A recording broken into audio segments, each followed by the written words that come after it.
All four of you, get in. Those 5 words would shatter everything Cole Merrick thought he knew about loyalty, legacy, and love.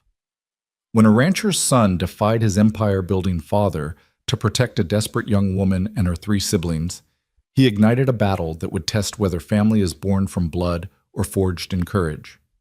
This is the story of Montana Territory, 1882, where survival meant fighting, belonging meant sacrifice, and home was worth losing everything. Stay until the end and comment your city below so I can see how far this story travels across the world. The Montana Territory stretched endless and unforgiving in the dying light of October 1882, a landscape that promised freedom but delivered hardship in equal measure. The wind that swept across the high plains carried the bite of winter yet to come, rattling through the scattered pines and bending the wild grass that had turned gold with the season's change. In this vastness, human settlements appeared as small, defiant marks against nature's overwhelming canvas, fragile, temporary, always one disaster away from disappearing entirely. Eleanor Wade had learned this truth the hard way. She stood beside the sagging cabin that had become her entire world, 22 years old, but with eyes that had aged beyond their years. Her hands, raw and calloused from work that never ended, moved with mechanical efficiency as she hung laundry on a line stretched between 2 weathered posts. Each shirt, each pair of small trousers, told a story of survival. Mended patches on top of older patches, fabric worn thin but stubbornly clean. Pride was one of the few things she had left, and she clung to it with the same fierce determination that kept her upright when everything inside her wanted to collapse. The cabin behind her leaned slightly to the left, its logs chinked with mud that dried and cracked with each passing season. The roof, patched with whatever materials she could scavenge, leaked in 3 places when it rained.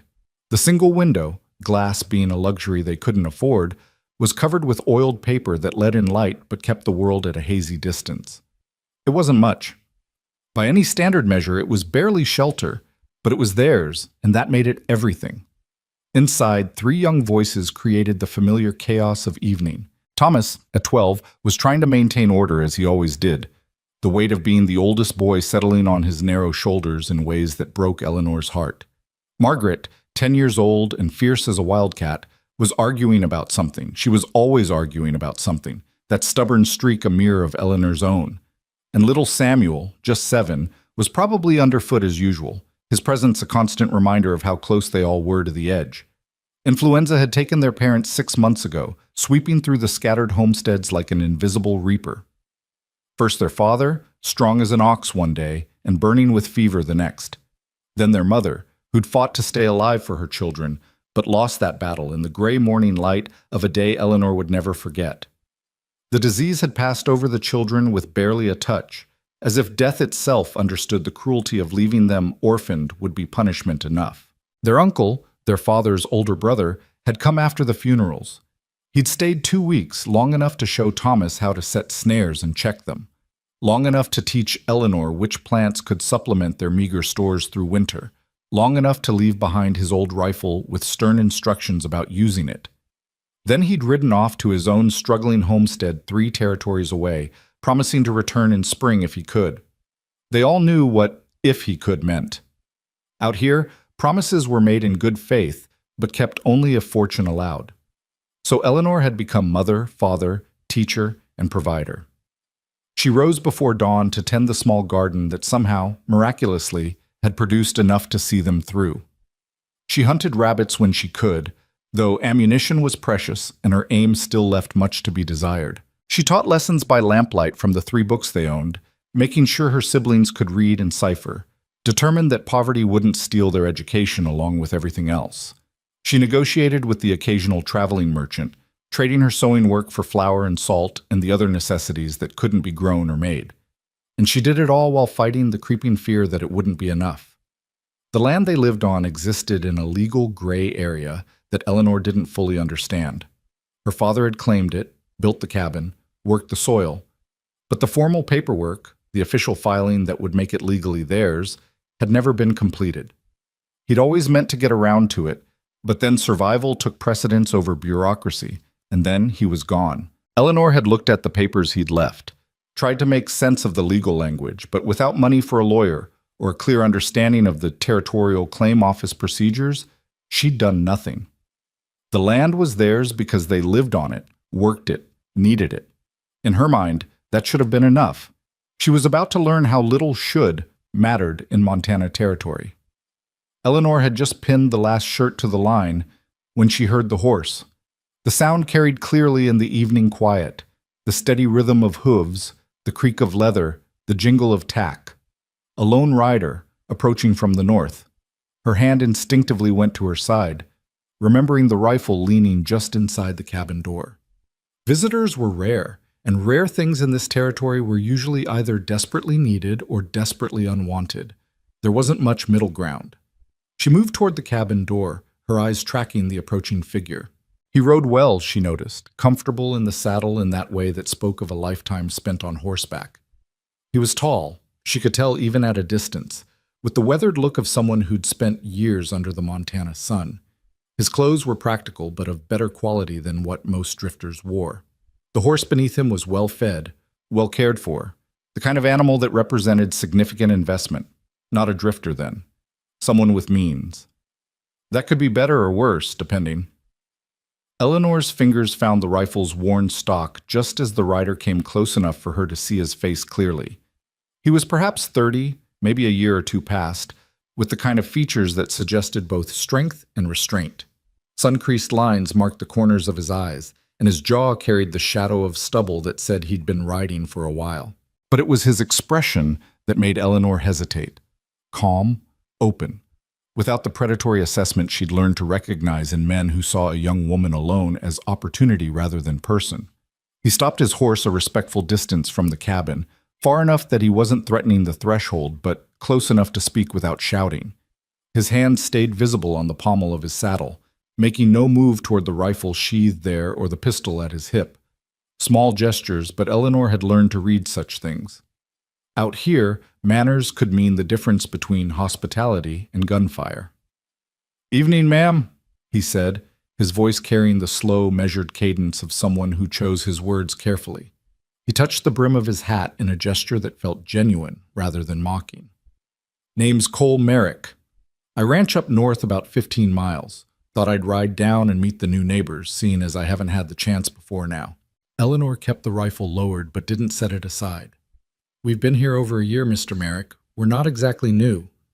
Something flickered across his face, acknowledgement of the point, maybe, or respect for the directness.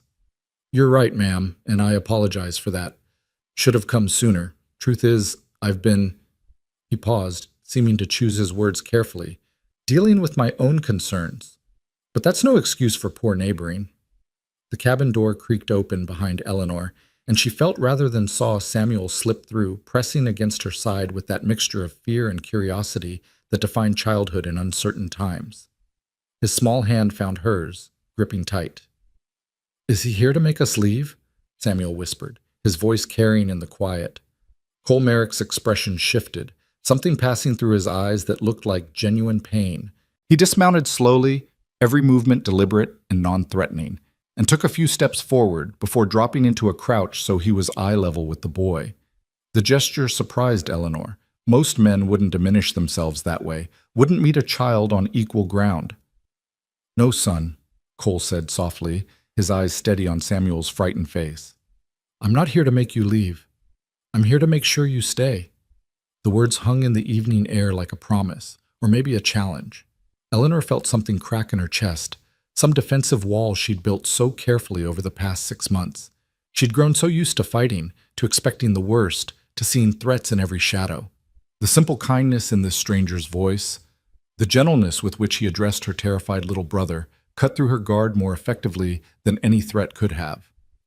"We don't need charity," she heard herself say, the words automatic, defensive. But even as she spoke them, she hated how they sounded, bitter, small, ungrateful. She didn't want to be that person. She didn't want this hardship to make her mean. Cole stood, his attention shifting back to her. "Didn't offer any, ma'am, just offered neighboring. There's a difference." He glanced at the cabin, at the laundry line, at the small garden plot visible in the fading light. "Looks like you're doing fine on your own, but doing fine alone doesn't mean you can't do better with friends. We don't know you." "No, ma'am, you don't. but that's easily fixed. He gestured to his horse. I've got some coffee in my saddlebags. Real coffee, not the chicory substitute. Would it be all right if I shared a cup with you? No obligation, no expectation, just neighbors getting acquainted. Eleanor's first instinct was to refuse. Accepting anything felt like opening a door she might not be able to close. But Samuel was still pressed against her side, and she could feel Thomas and Margaret peering through the cabin window, their curiosity barely contained. How long had it been since they'd had a visitor? Since someone had shown them simple human kindness without calculation behind it? All right, she said finally, lowering the rifle completely. But we sit outside. I don't invite strangers into my home. Cole's smile was slight but genuine. Fair enough. I wouldn't expect otherwise. He retrieved his saddlebags and a small pot from his horse, moving with the practiced efficiency of someone who'd made camp countless times. Eleanor set the rifle just inside the door, close enough to reach if needed, and settled onto the bench her father had built years ago. Samuel immediately climbed into her lap, still uncertain about this stranger, but unwilling to leave his sister's side. Thomas and Margaret eventually emerged from the cabin, curiosity overcoming caution, positioning themselves on either side of Eleanor like small guards. Cole noticed their formation, but didn't comment on it. He built a small fire in the stone ring near the cabin, a fire ring Eleanor herself had constructed, and set the coffee to brew with movements that spoke of long practice. As he worked, he talked, his voice easy and unhurried. My father owns the Merrick Ranch, he said, not looking at them directly, giving them the space to study him without scrutiny. Biggest spread in this part of the territory? Been here since '68, right after the territory was organized. Built it from nothing into something. He paused, something complicated crossing his face. Into something substantial. You don't sound happy about that, Margaret observed, with the blunt honesty that made her both Eleanor's pride and constant worry. Cole glanced at her, and Eleanor saw surprise in his eyes. Not at the statement, but at the perception behind it. You're a sharp one, aren't you?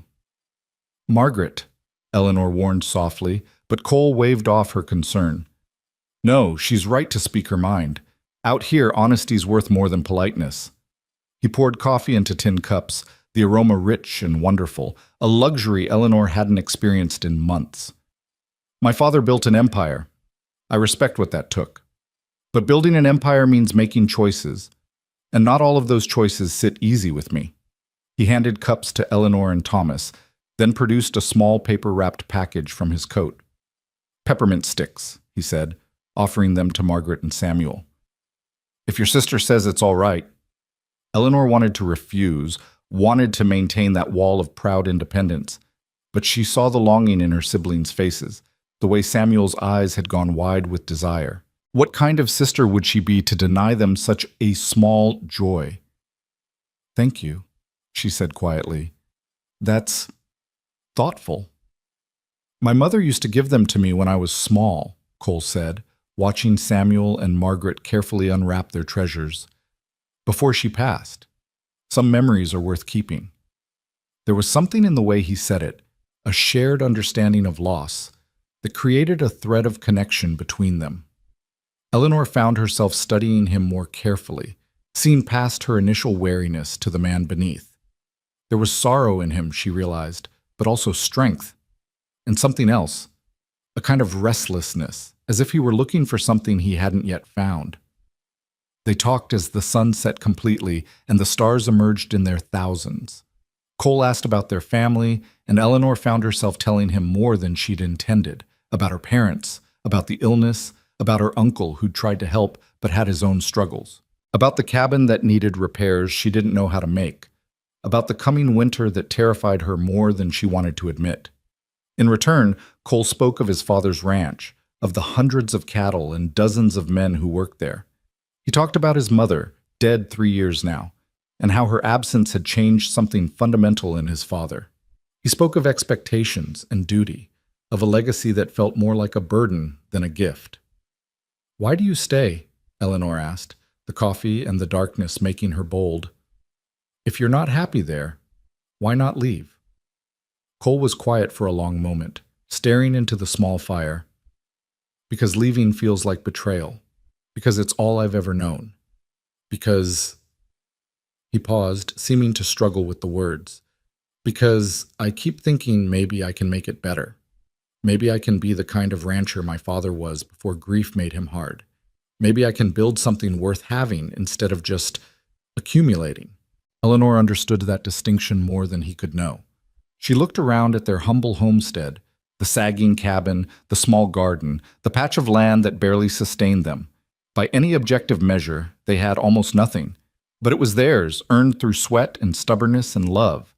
That meant something her wealthy neighbor seemed to understand, even if he couldn't quite articulate it.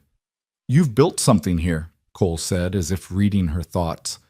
"Against odds that would have broken most people. That's worth more than land or cattle or any empire." The words settled into Eleanor's chest, finding a home there. She didn't know how to respond, so she simply nodded, letting the silence speak for her. Samuel had fallen asleep against her, his small body heavy with the trust of exhaustion. Margaret was yawning, fighting to stay awake but losing the battle. Even Thomas, who'd been watching Cole with the careful assessment of someone who'd been forced to become a man too soon, was showing signs of fatigue. Cole stood, reading the moment correctly. "I should head back. It's a fair ride in the dark." He moved to his horse, then paused, turning back. "Ma'am, Miss Wade, would you object if I came back?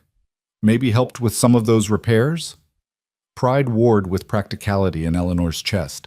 Pride wanted to refuse, to maintain that independence that was costing them so dearly. But practicality saw the coming winter, saw the roof that leaked, and the door that didn't close properly, and the 100 small failures that could mean the difference between survival and disaster. "I can't pay you," she said finally. "Didn't ask you to. Neighbors help neighbors. That's how it works out here. Or how it should work." "Why?" The question came out more forcefully than she'd intended. "Why do you care? You don't know us. We're nothing to you." Cole's expression grew serious, thoughtful.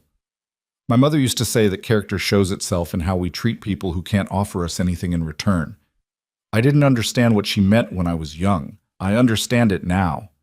He swung up into his saddle with easy grace. "Besides, I've spent too much time around people who measure everything by profit and loss. It's refreshing to see someone building something purely because they need a home." He touched his hat brim again, that same gesture of respect. "Good night, Miss Wade. Thomas, Margaret, Samuel, pleasure meeting you all." He rode off into the darkness, the sound of his horse fading gradually until it was lost in the vast Montana night. Eleanor sat on the bench holding her sleeping brother, with Thomas and Margaret drowsing on either side. Above them, the stars wheeled in their ancient patterns, indifferent to human struggles and hopes. "Do you trust him?" Thomas asked quietly. Eleanor considered the question carefully. "I don't know yet, but I think maybe I want to." It was the most honest answer she could give. In the morning, she would return to the exhausting routine of survival. She would worry about winter and money and 1,000 things she couldn't control. But tonight, for just a moment, the burden felt slightly lighter. Someone had noticed them. Someone had cared enough to ride 15 miles just to introduce himself. Someone had looked at their struggling homestead and seen worth instead of failure. That had to mean something. In a land as harsh as Montana Territory, kindness was rare enough to be treasured, questioned, and cautiously accepted all at once. The next morning arrived with frost painting delicate patterns on the cabin's single window. Eleanor woke, as always, before dawn, her body trained to maximize the limited daylight hours. She carefully extracted herself from the tangle of sleeping siblings. All 4 of them had ended up in the single large bed they shared for warmth, and wrapped a shawl around her shoulders against the morning chill. The fire in the small stove had died to embers overnight. She coaxed it back to life with practiced efficiency, adding precious kindling and waiting for the flames to catch before adding larger pieces. Every stick of wood represented labor, chopping, hauling, stacking. Nothing came easy, and nothing could be wasted. As the cabin slowly warmed, Eleanor went about the morning routine. Gruel from their dwindling oat supply for breakfast, water hauled from the creek a quarter-mile away, the route worn smooth by her daily trips, checking their food stores and doing mental calculations she'd done so many times they'd become almost automatic. If the weather held and the hunting was decent and they were very, very careful, they might make it to spring. Might. She was scrubbing the breakfast pot when she heard the wagon. The sound was distinctive, different from a single rider, heavier and more deliberate. Eleanor's first instinct was the familiar clench of anxiety. But when she looked through the oiled paper window, she saw Cole Merrick driving a loaded wagon toward the cabin, his horse tied to the back. He'd come back. He'd actually come back. Thomas appeared at her elbow, alert despite the early hour. "Should I get the rifle?" "No," Eleanor said, surprising herself with the certainty in her voice. "Not yet." She stepped outside as Cole pulled the wagon to a stop. In the morning light, she could see the load more clearly: lumber, shingles, bags of what looked like grain or flour, tools, supplies that would have taken her months to acquire even if she'd had the money, which she didn't. "Good morning, Miss Wade," Cole called, his breath misting in the cold air. He looked like he'd been up even earlier than she had, already worked and ready for more. "I hope I'm not disturbing you, but I wanted to get an early start on those repairs." Eleanor walked toward the wagon, her emotions a complicated tangle. "Mr. Merrick, I told you I couldn't pay for—" "And I told you I wasn't asking for payment," he interrupted gently. "These are materials I had sitting unused at the ranch. Might as well put them to good use." He gestured to the cabin. "That roof isn't going to survive another hard winter. I know that, you know that. No point in either of us pretending otherwise." He was right, and Eleanor hated that he was right. The roof had been a constant source of worry, a problem too big for her to solve alone, but impossible to ignore. "I don't understand why you're doing this." Cole climbed down from the wagon, moving with that same deliberate courtesy he'd shown the night before. "Honestly, neither do I, exactly. But when I rode back to the ranch last night, I kept thinking about—" He paused, seeming to search for words. "About what my mother would have expected from me. About the kind of man I want to be versus the kind I'm surrounded by. You and your siblings, you're trying to build something real. I want to help. Maybe that's enough reason." Thomas and Margaret had emerged from the cabin, their eyes wide at the loaded wagon. Samuel pressed against Eleanor's leg, his small hand finding hers. All of them were too thin, she realized suddenly, seeing them through a stranger's eyes, too worn for their ages, too marked by the hardship that had become their normal. "All right," Eleanor heard herself say, "but I'll work alongside you, and when I can pay you back, when I have something to trade or sell, I will." "Fair enough."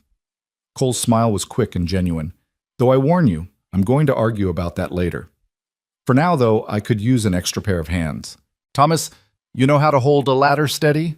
The boy straightened, pride and responsibility warring on his young face. "Yes, sir." "Good man. Let's get to work then." The day that followed was unlike any Eleanor had experienced since her parents died. Cole worked with a competence born of experience, assessing the cabin's needs and addressing them with steady efficiency.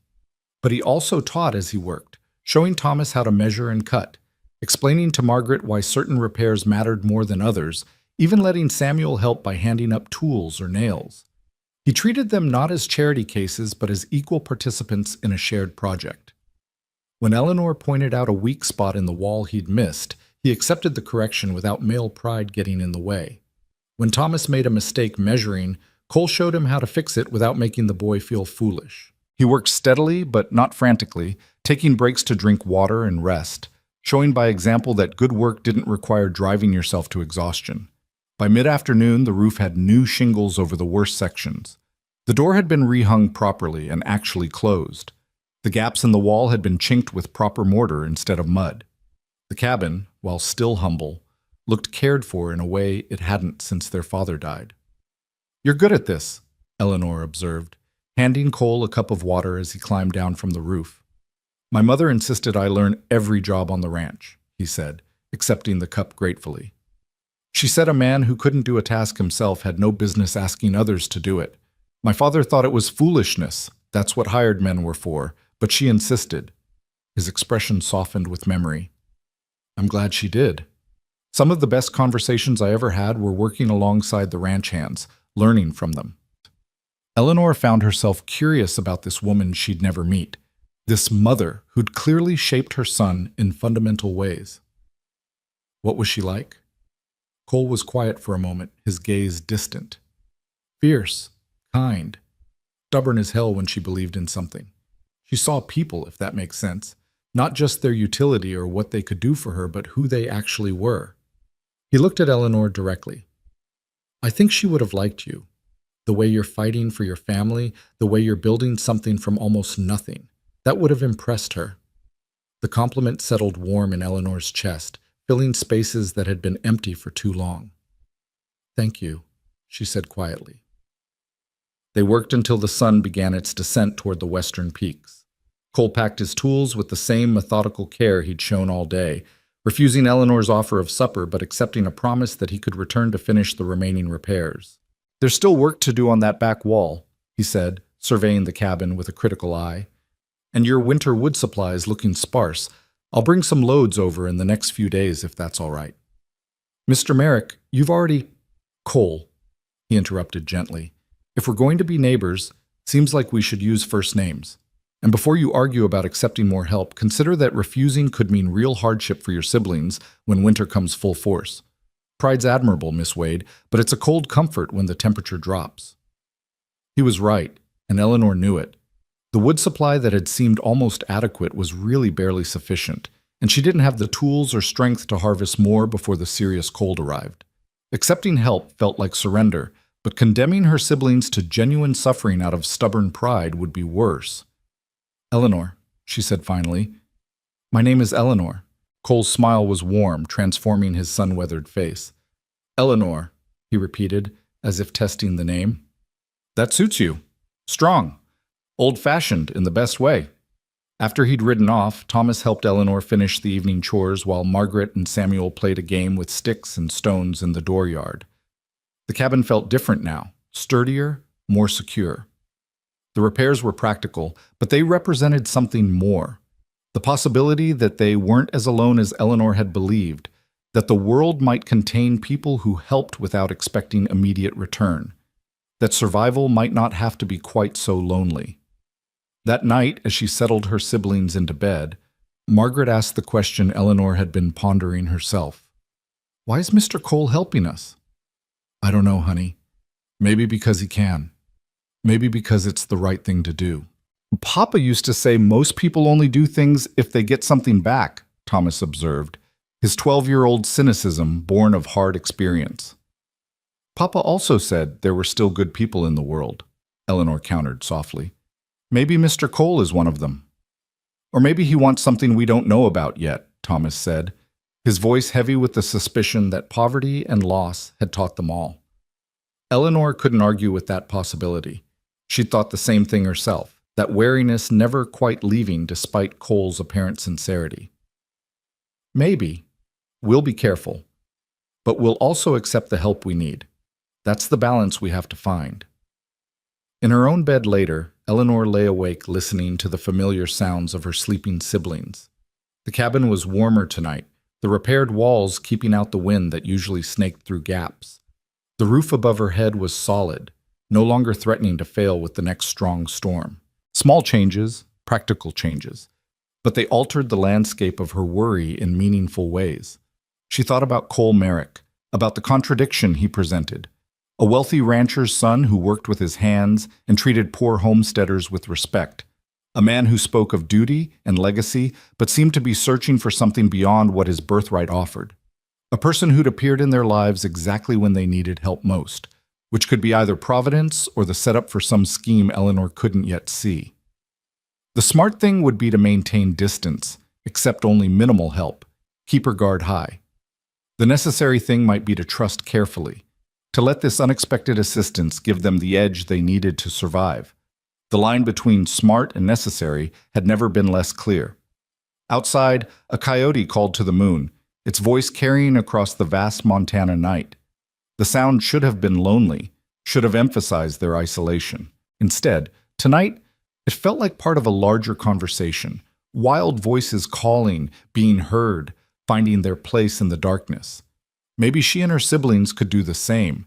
Maybe they could be heard, could find their place, could survive not just through stubborn isolation, but through the careful, risky business of letting someone help.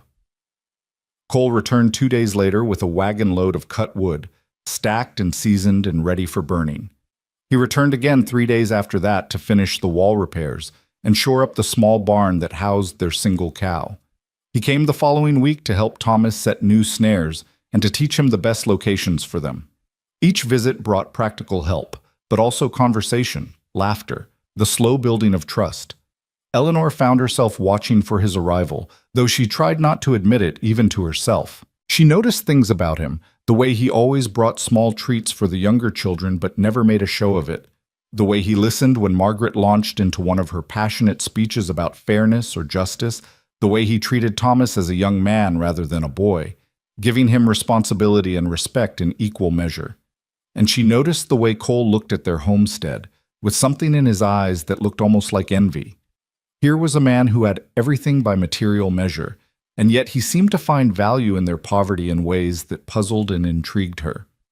"What do you see when you look at this place?" she asked him one afternoon, as they sat on the bench watching Thomas demonstrate his improved snare-setting technique for Samuel. Cole was quiet for a long moment. "Purpose," he said finally. "Everything here exists because it needs to. Nothing wasted, nothing for show. You're building a home, not an empire. There's something pure about that." "But pure and poverty-stricken," Eleanor said dryly. "Maybe, but I've spent my whole life around wealth, and I can tell you, money doesn't make something a home.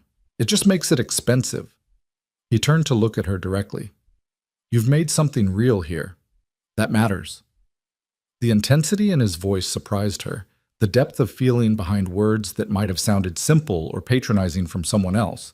She found herself seeing him differently, not as the wealthy neighbor condescending to help, but as someone genuinely searching for meaning in a life that apparently hadn't provided it despite every material advantage.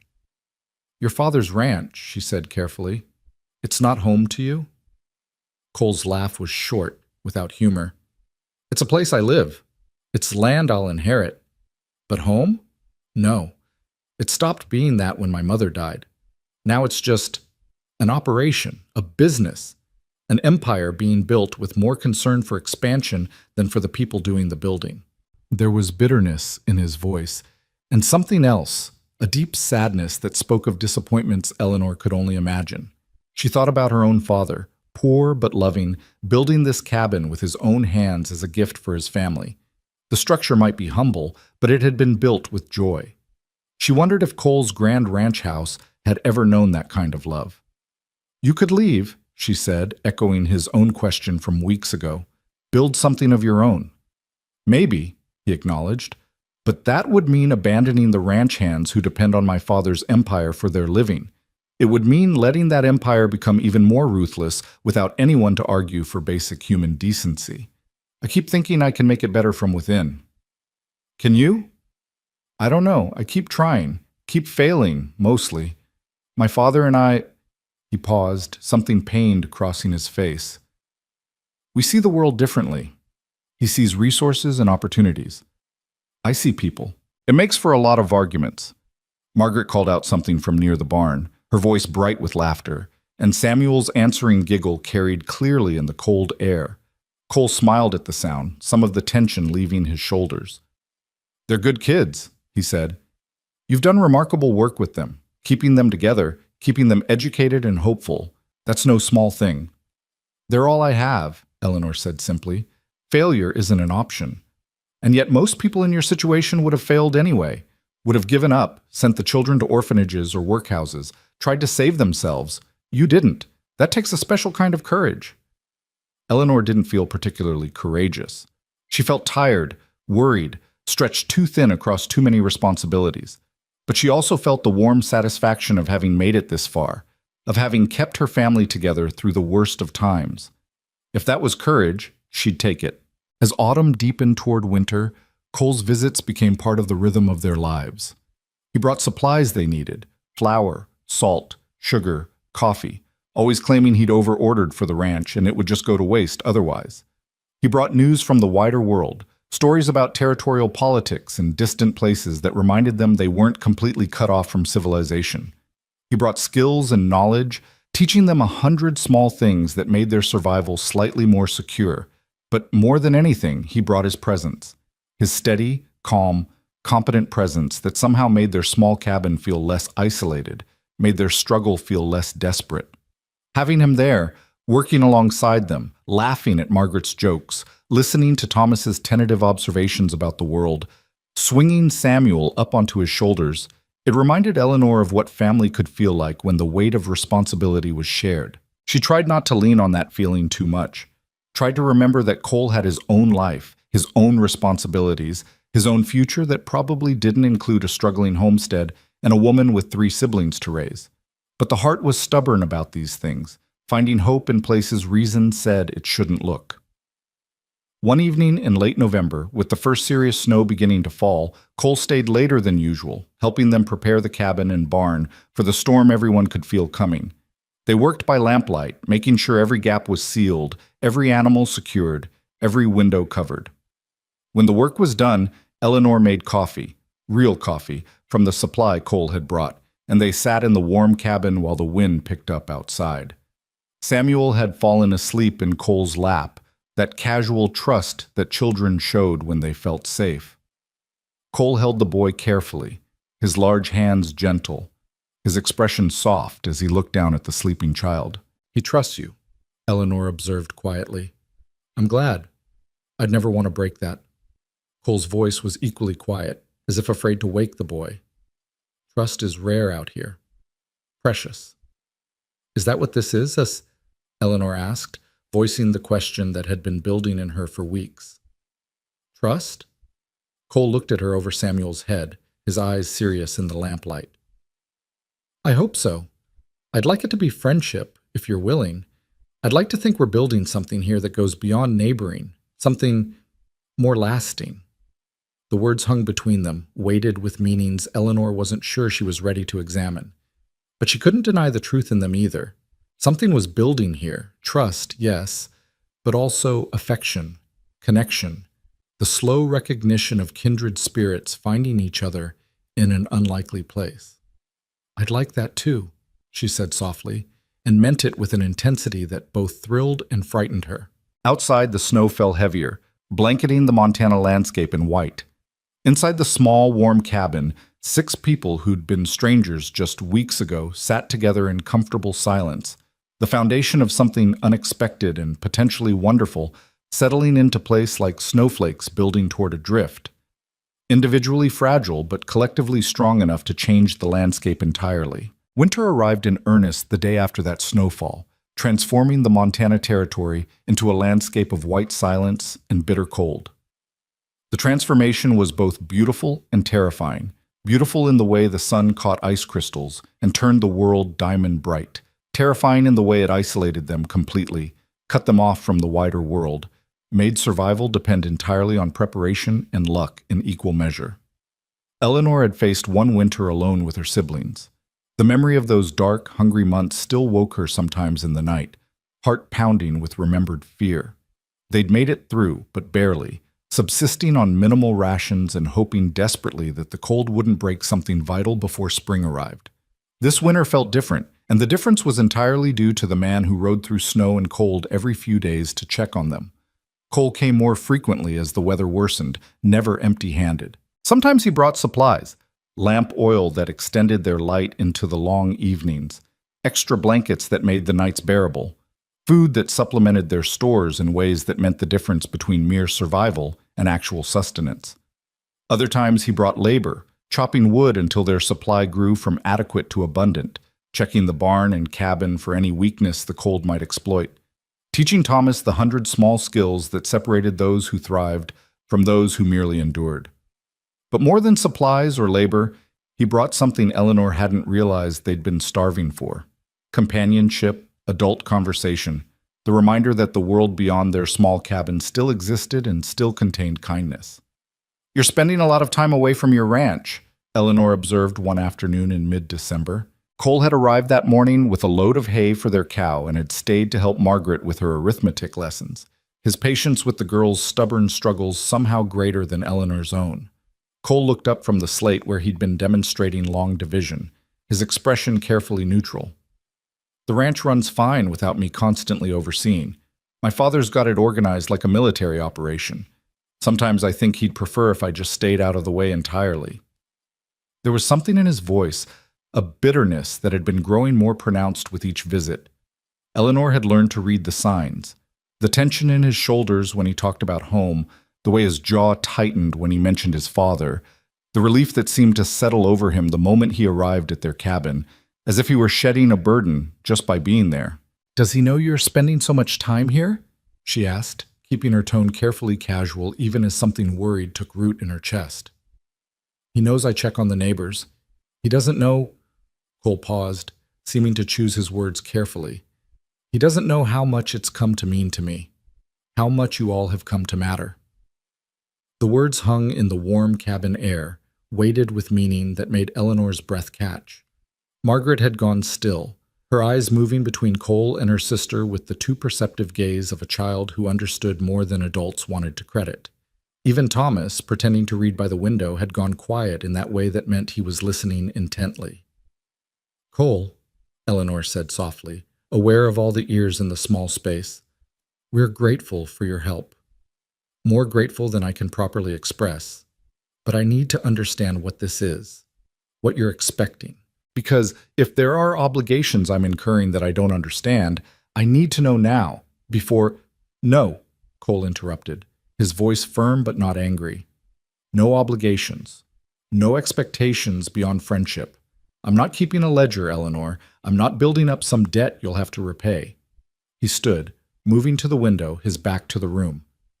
"I'm here because being here makes me feel like I'm doing something that matters. Because your family reminds me what family is supposed to be. People who care about each other more than they care about property or position or legacy. Is that selfish? Maybe. But I'm not expecting anything from you beyond the chance to keep coming back." The honesty in his voice was almost painful. Eleanor found herself crossing the small space to stand beside him, looking out at the snow-covered landscape that had become both prison and protection. "My father wants me to marry," Cole said quietly, his breath fogging the cold glass. "Barrett Merrick III, that's what he calls me, like I'm a continuation of him instead of my own person. He's got his eye on several suitable prospects, ranchers' daughters, women from good families, alliances that would expand our holdings or secure water rights or whatever strategic advantage he's currently pursuing. He talks about it like breeding cattle. Compatible bloodlines, good genetic stock, advantageous mergers." Eleanor felt something cold settle in her stomach that had nothing to do with the winter air. "And what do you want?" Cole turned to look at her, his eyes intense in a way that made her pulse quicken. "I want what your parents had, what I remember my parents having before my mother died. I want partnership, conversation, someone who sees me as Cole instead of as Barrett Merrick's heir.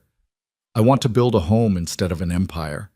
I want—" He stopped, seeming to catch himself, awareness of the children in the room, perhaps reminding him to guard his words. "You want something real," Eleanor finished softly. "Yes, something real. Something that matters beyond property lines and profit margins." He glanced at Margaret and Thomas, both now openly watching their conversation. "Something like what you've built here. Not the poverty, I'm not romanticizing your struggles, but the purpose behind it. The love that makes it home instead of just shelter." Margaret, never one to stay quiet when her curiosity was engaged, spoke up. "Are you going to marry one of those suitable prospects?" "Margaret!" Eleanor's voice was sharp with embarrassment, but Cole just smiled slightly. "Fair question. Honest answer? Not if I can help it. My father can command a lot of things, but he can't command that. Not if I refuse." He looked back at Eleanor. "Though I suspect that refusal is going to cause problems sooner rather than later. My father isn't a man who accepts defiance gracefully." The words carried a warning Eleanor couldn't quite interpret, a shadow of something approaching that she couldn't yet see clearly. Before she could ask what he meant, Samuel burst through the door in a flurry of snow and excitement, his cheeks red with cold and his eyes bright with discovery. "Eleanor, Cole, I found tracks. Big tracks like you showed me." The boy was practically vibrating with the thrill of his observation, the hunter's pride of noticing what mattered. Cole's demeanor shifted immediately, the heavy conversation set aside as he focused on Samuel's enthusiasm. "Did you?" Show me what you found then. Let's see if we can tell what made them. He bundled into his coat and followed Samuel out into the cold, leaving Eleanor standing at the window with her thoughts in turmoil. Margaret appeared at her elbow, slipping her small hand into Eleanor's larger one. He loves you, Margaret said matter-of-factly, with the blunt certainty of 10-year-old observation. Margaret, that's not... He's our friend. He's helping us. He looks at you the way Papa used to look at Mama. Like you're the most important thing in the whole world. Like everything makes sense when you're there. Margaret squeezed her sister's hand. Don't you love him back? Eleanor's first instinct was to deny it, to protect herself and her siblings from hoping for something so unlikely, so impossible. But standing there in the cabin Cole had helped make warm and secure, watching through the window as he crouched in the snow beside Samuel, patiently examining tracks and teaching as he always taught, with respect and genuine interest, she couldn't quite form the lie. It doesn't matter what I feel, she said instead. He's a rancher's heir. We're homesteaders who barely own the land we're standing on.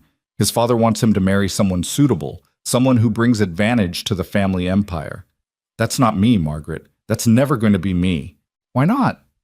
The question was posed with a child's refusal to accept arbitrary limitations. If he loves you and you love him, why does the rest matter? Because the world doesn't work that way, honey. Because love isn't always enough when there are so many other forces at play. Eleanor pulled her sister close, resting her chin on the girl's head. Because sometimes caring about someone means understanding that you can't give them what they need, even if you wish you could. But even as she spoke the words, she felt their inadequacy. Cole didn't seem to want what his father's world could offer. He wanted something else, something that looked remarkably like what she and her siblings had built in this humble cabin. The question wasn't whether they could give each other what they needed. The question was whether the world would allow it. Outside, Cole lifted Samuel onto his shoulders, pointing at something in the distance, his patient explanation carrying faintly through the window glass. The sight made Eleanor's chest ache with a longing she'd been trying desperately to suppress. This could be her life. This man, these children, this sense of family knitting together from separate threads. It could be real if the world were kinder, if circumstances were different, if want and need and love were enough to overcome the practical realities of class and expectation and duty. But the world was what it was, and wanting didn't change it. Cole and Samuel returned in a burst of cold air and laughter, the boy chattering excitedly about the deer tracks they'd found and the possibility of hunting them when he got older. Cole's eyes met Eleanor's over Samuel's head, something passing between them. Acknowledgement of the conversation they'd been having, perhaps, or recognition of the careful dance they were performing around feelings neither quite dared to name directly. He stayed for supper that night, as he'd begun doing more frequently. They ate simple food made abundant by his contributions, and afterward he helped Eleanor clean up while the children played a game Thomas had invented involving sticks and a ball made of wrapped fabric. The domestic normalcy of it all was both comforting and painful, this glimpse of what life could be, constantly shadowed by the knowledge of its impermanence. "My father's planning a gathering," Cole said quietly as they worked, his voice pitched low enough that the children wouldn't easily hear. "Right after Christmas. All the major ranchers and landowners in the territory. He does it every year, part business, part social display, part territorial pissing contest, if you'll excuse the language." "Why are you telling me this?" Cole's hand stilled in the wash water. "Because I'm expected to attend. Because it'll mean I can't visit for at least a week, maybe 2, depending on how long guests stay. Because..." He paused, and when he continued, his voice carried a weight of worry. "Because I think my father's planning something. He's been asking questions about the homesteaders in this area, about land claims and water rights. He's got that look he gets when he's identified an opportunity and is planning how to exploit it." Something cold slithered down Eleanor's spine. "Our land? I don't know. Maybe. He's mentioned this corridor several times. Says it's the natural expansion path for the ranch, that the creek that runs through your property would be valuable for watering cattle on the summer range." Cole turned to face her fully, his expression troubled. "Eleanor, your claim, is it filed? Is it legal and complete?" The question she'd been avoiding for months, the worry she'd pushed aside because addressing it required resources she didn't have. My father started the process, but he died before completing it. I have papers, but I don't know if they're enough. I don't know how to finish what he started, and I don't have money for a lawyer to help me figure it out. Cole's jaw tightened, anger flickering across his features. That's exactly the kind of vulnerability my father looks for. Unclear claims, incomplete paperwork, people who don't have the resources to fight legal battles. He's done it before. Found ways to acquire land from people who technically owned it, but couldn't prove it adequately under territorial law. Are you saying he'd try to take our home? Eleanor's voice came out stronger than she felt, anger burning through the fear. We've built this place. We've lived here, worked this land. That has to mean something. In a fair world, it would mean everything. In the Montana Territory legal system? Cole shook his head grimly. It means whatever the territorial judge says it means, and judges can be influenced by men with enough money and power. I'm not saying it's right. I'm saying it's what happens. Eleanor's mind raced, calculating options and finding them all lacking. She could try to file the claim properly, but that required traveling to the territorial office, paying fees she couldn't afford, navigating legal requirements she didn't understand. She could hire a lawyer, but again, money she didn't have. She could hope her father's incomplete paperwork would be enough, but hoping had never been much of a strategy. What do I do? The question came out quieter than she'd intended. Vulnerability she hated showing, making her voice small. Cole reached for her hand, his grip warm and solid. We fight. We make sure your claim is ironclad before my father can challenge it. I'll pay for the lawyer. He held up a hand when she started to protest. And before you argue about charity or independence, consider this. If my father takes your land, where does that leave you? Where does that leave Thomas and Margaret and Samuel? Pride is admirable, Eleanor, but sometimes survival requires accepting help from people who care about you.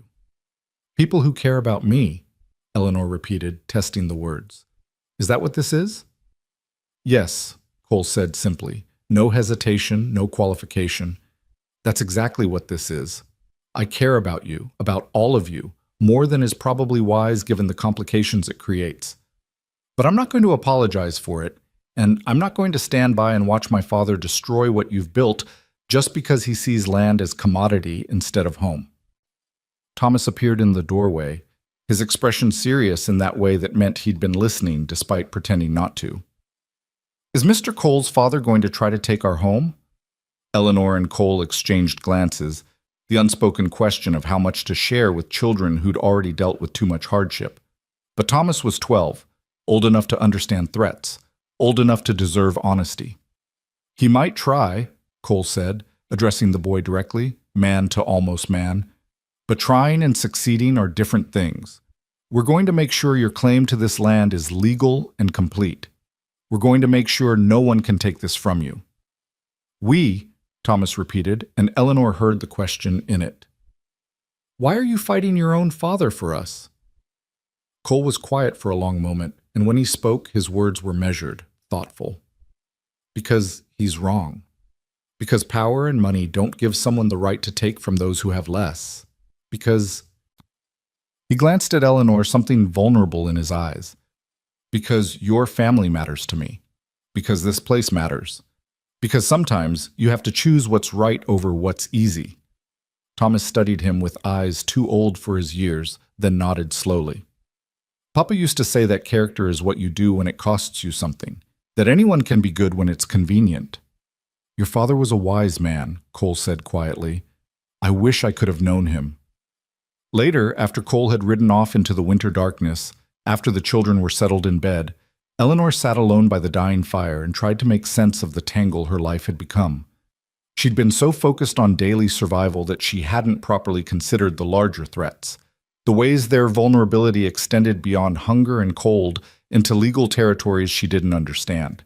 And now those threats were manifesting, brought by the very family whose son had become so important to them. The irony wasn't lost on her. The man who was helping them survive was also the son of the man who might destroy them.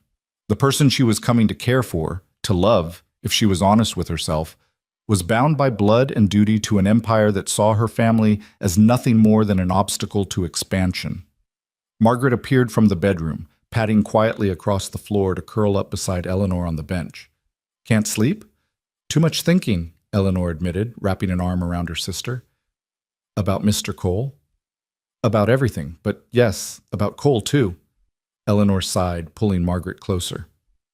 It's complicated, honey. Love always is, isn't it? That's what Mama used to say. Margaret's voice was soft with memory. She said the complications are how you know it's real, that easy love isn't worth much. When did you get so wise? I pay attention. And I remember things. Margaret was quiet for a moment, then, Eleanor, are we really going to lose our home? The fear in her sister's voice broke Eleanor's heart.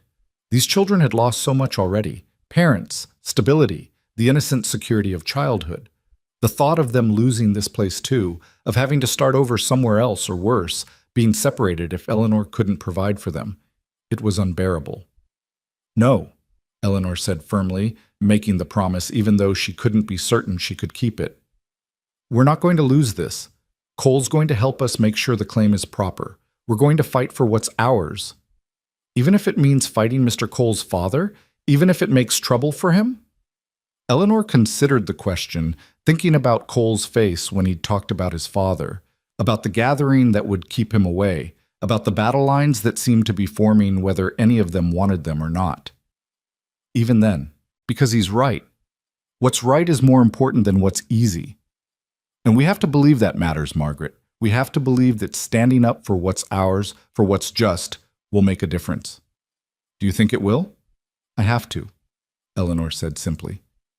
Because the alternative is giving up, and I don't know how to do that. Not when I'm responsible for you and Thomas and Samuel.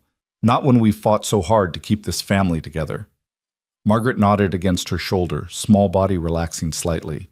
They sat together in the firelight, two sisters in a cabin that might or might not remain theirs, holding on to each other and onto hope in equal measure. The next 2 weeks passed in a strange, suspended tension. Cole came when he could, but his visits were shorter, interrupted by obligations at his father's ranch. The gathering Barrett Merrick was planning seemed to consume more time and attention than Cole had anticipated, pulling him into responsibilities he couldn't easily shed. When he did manage to visit, he brought updates that were rarely encouraging. My father's been talking to the Territorial Land Commissioner, he reported one afternoon, his face grim. Asking questions about claim procedures, about what constitutes valid ownership. He's being subtle about it, but I know how he operates. He's building a case. Against us specifically, or just gathering general information? Eleanor asked, though she suspected she knew the answer. I think against homesteaders in general, but your property specifically is on his mind. I heard him talking with his foreman about this creek corridor, about how it's the natural route for expanding summer grazing. Your land sits right in the middle of what he wants. Cole's frustration was evident in every line of his body. I've tried to argue against it, tried to convince him to leave well enough alone, but he sees it as business, pure calculation, no consideration for the people involved. Eleanor found herself thinking about Barrett Merrick, this man she'd never met, but who held such power over their fate. What kind of person saw a family struggling to survive and thought only of opportunity? What kind of father raised a son as decent as Cole while apparently embodying none of those same values? Tell me about your father, she said, the question emerging from genuine curiosity. Who is he really, beyond the rancher and empire builder? Cole was silent for a long moment, staring out at the snow-covered landscape. He's a complicated man. He wasn't always like this, so cold, so calculating. When my mother was alive, he was different, still ambitious, still driven, but with a warmth that balanced it.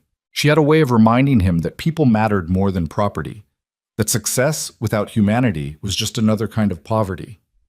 What happened when she died?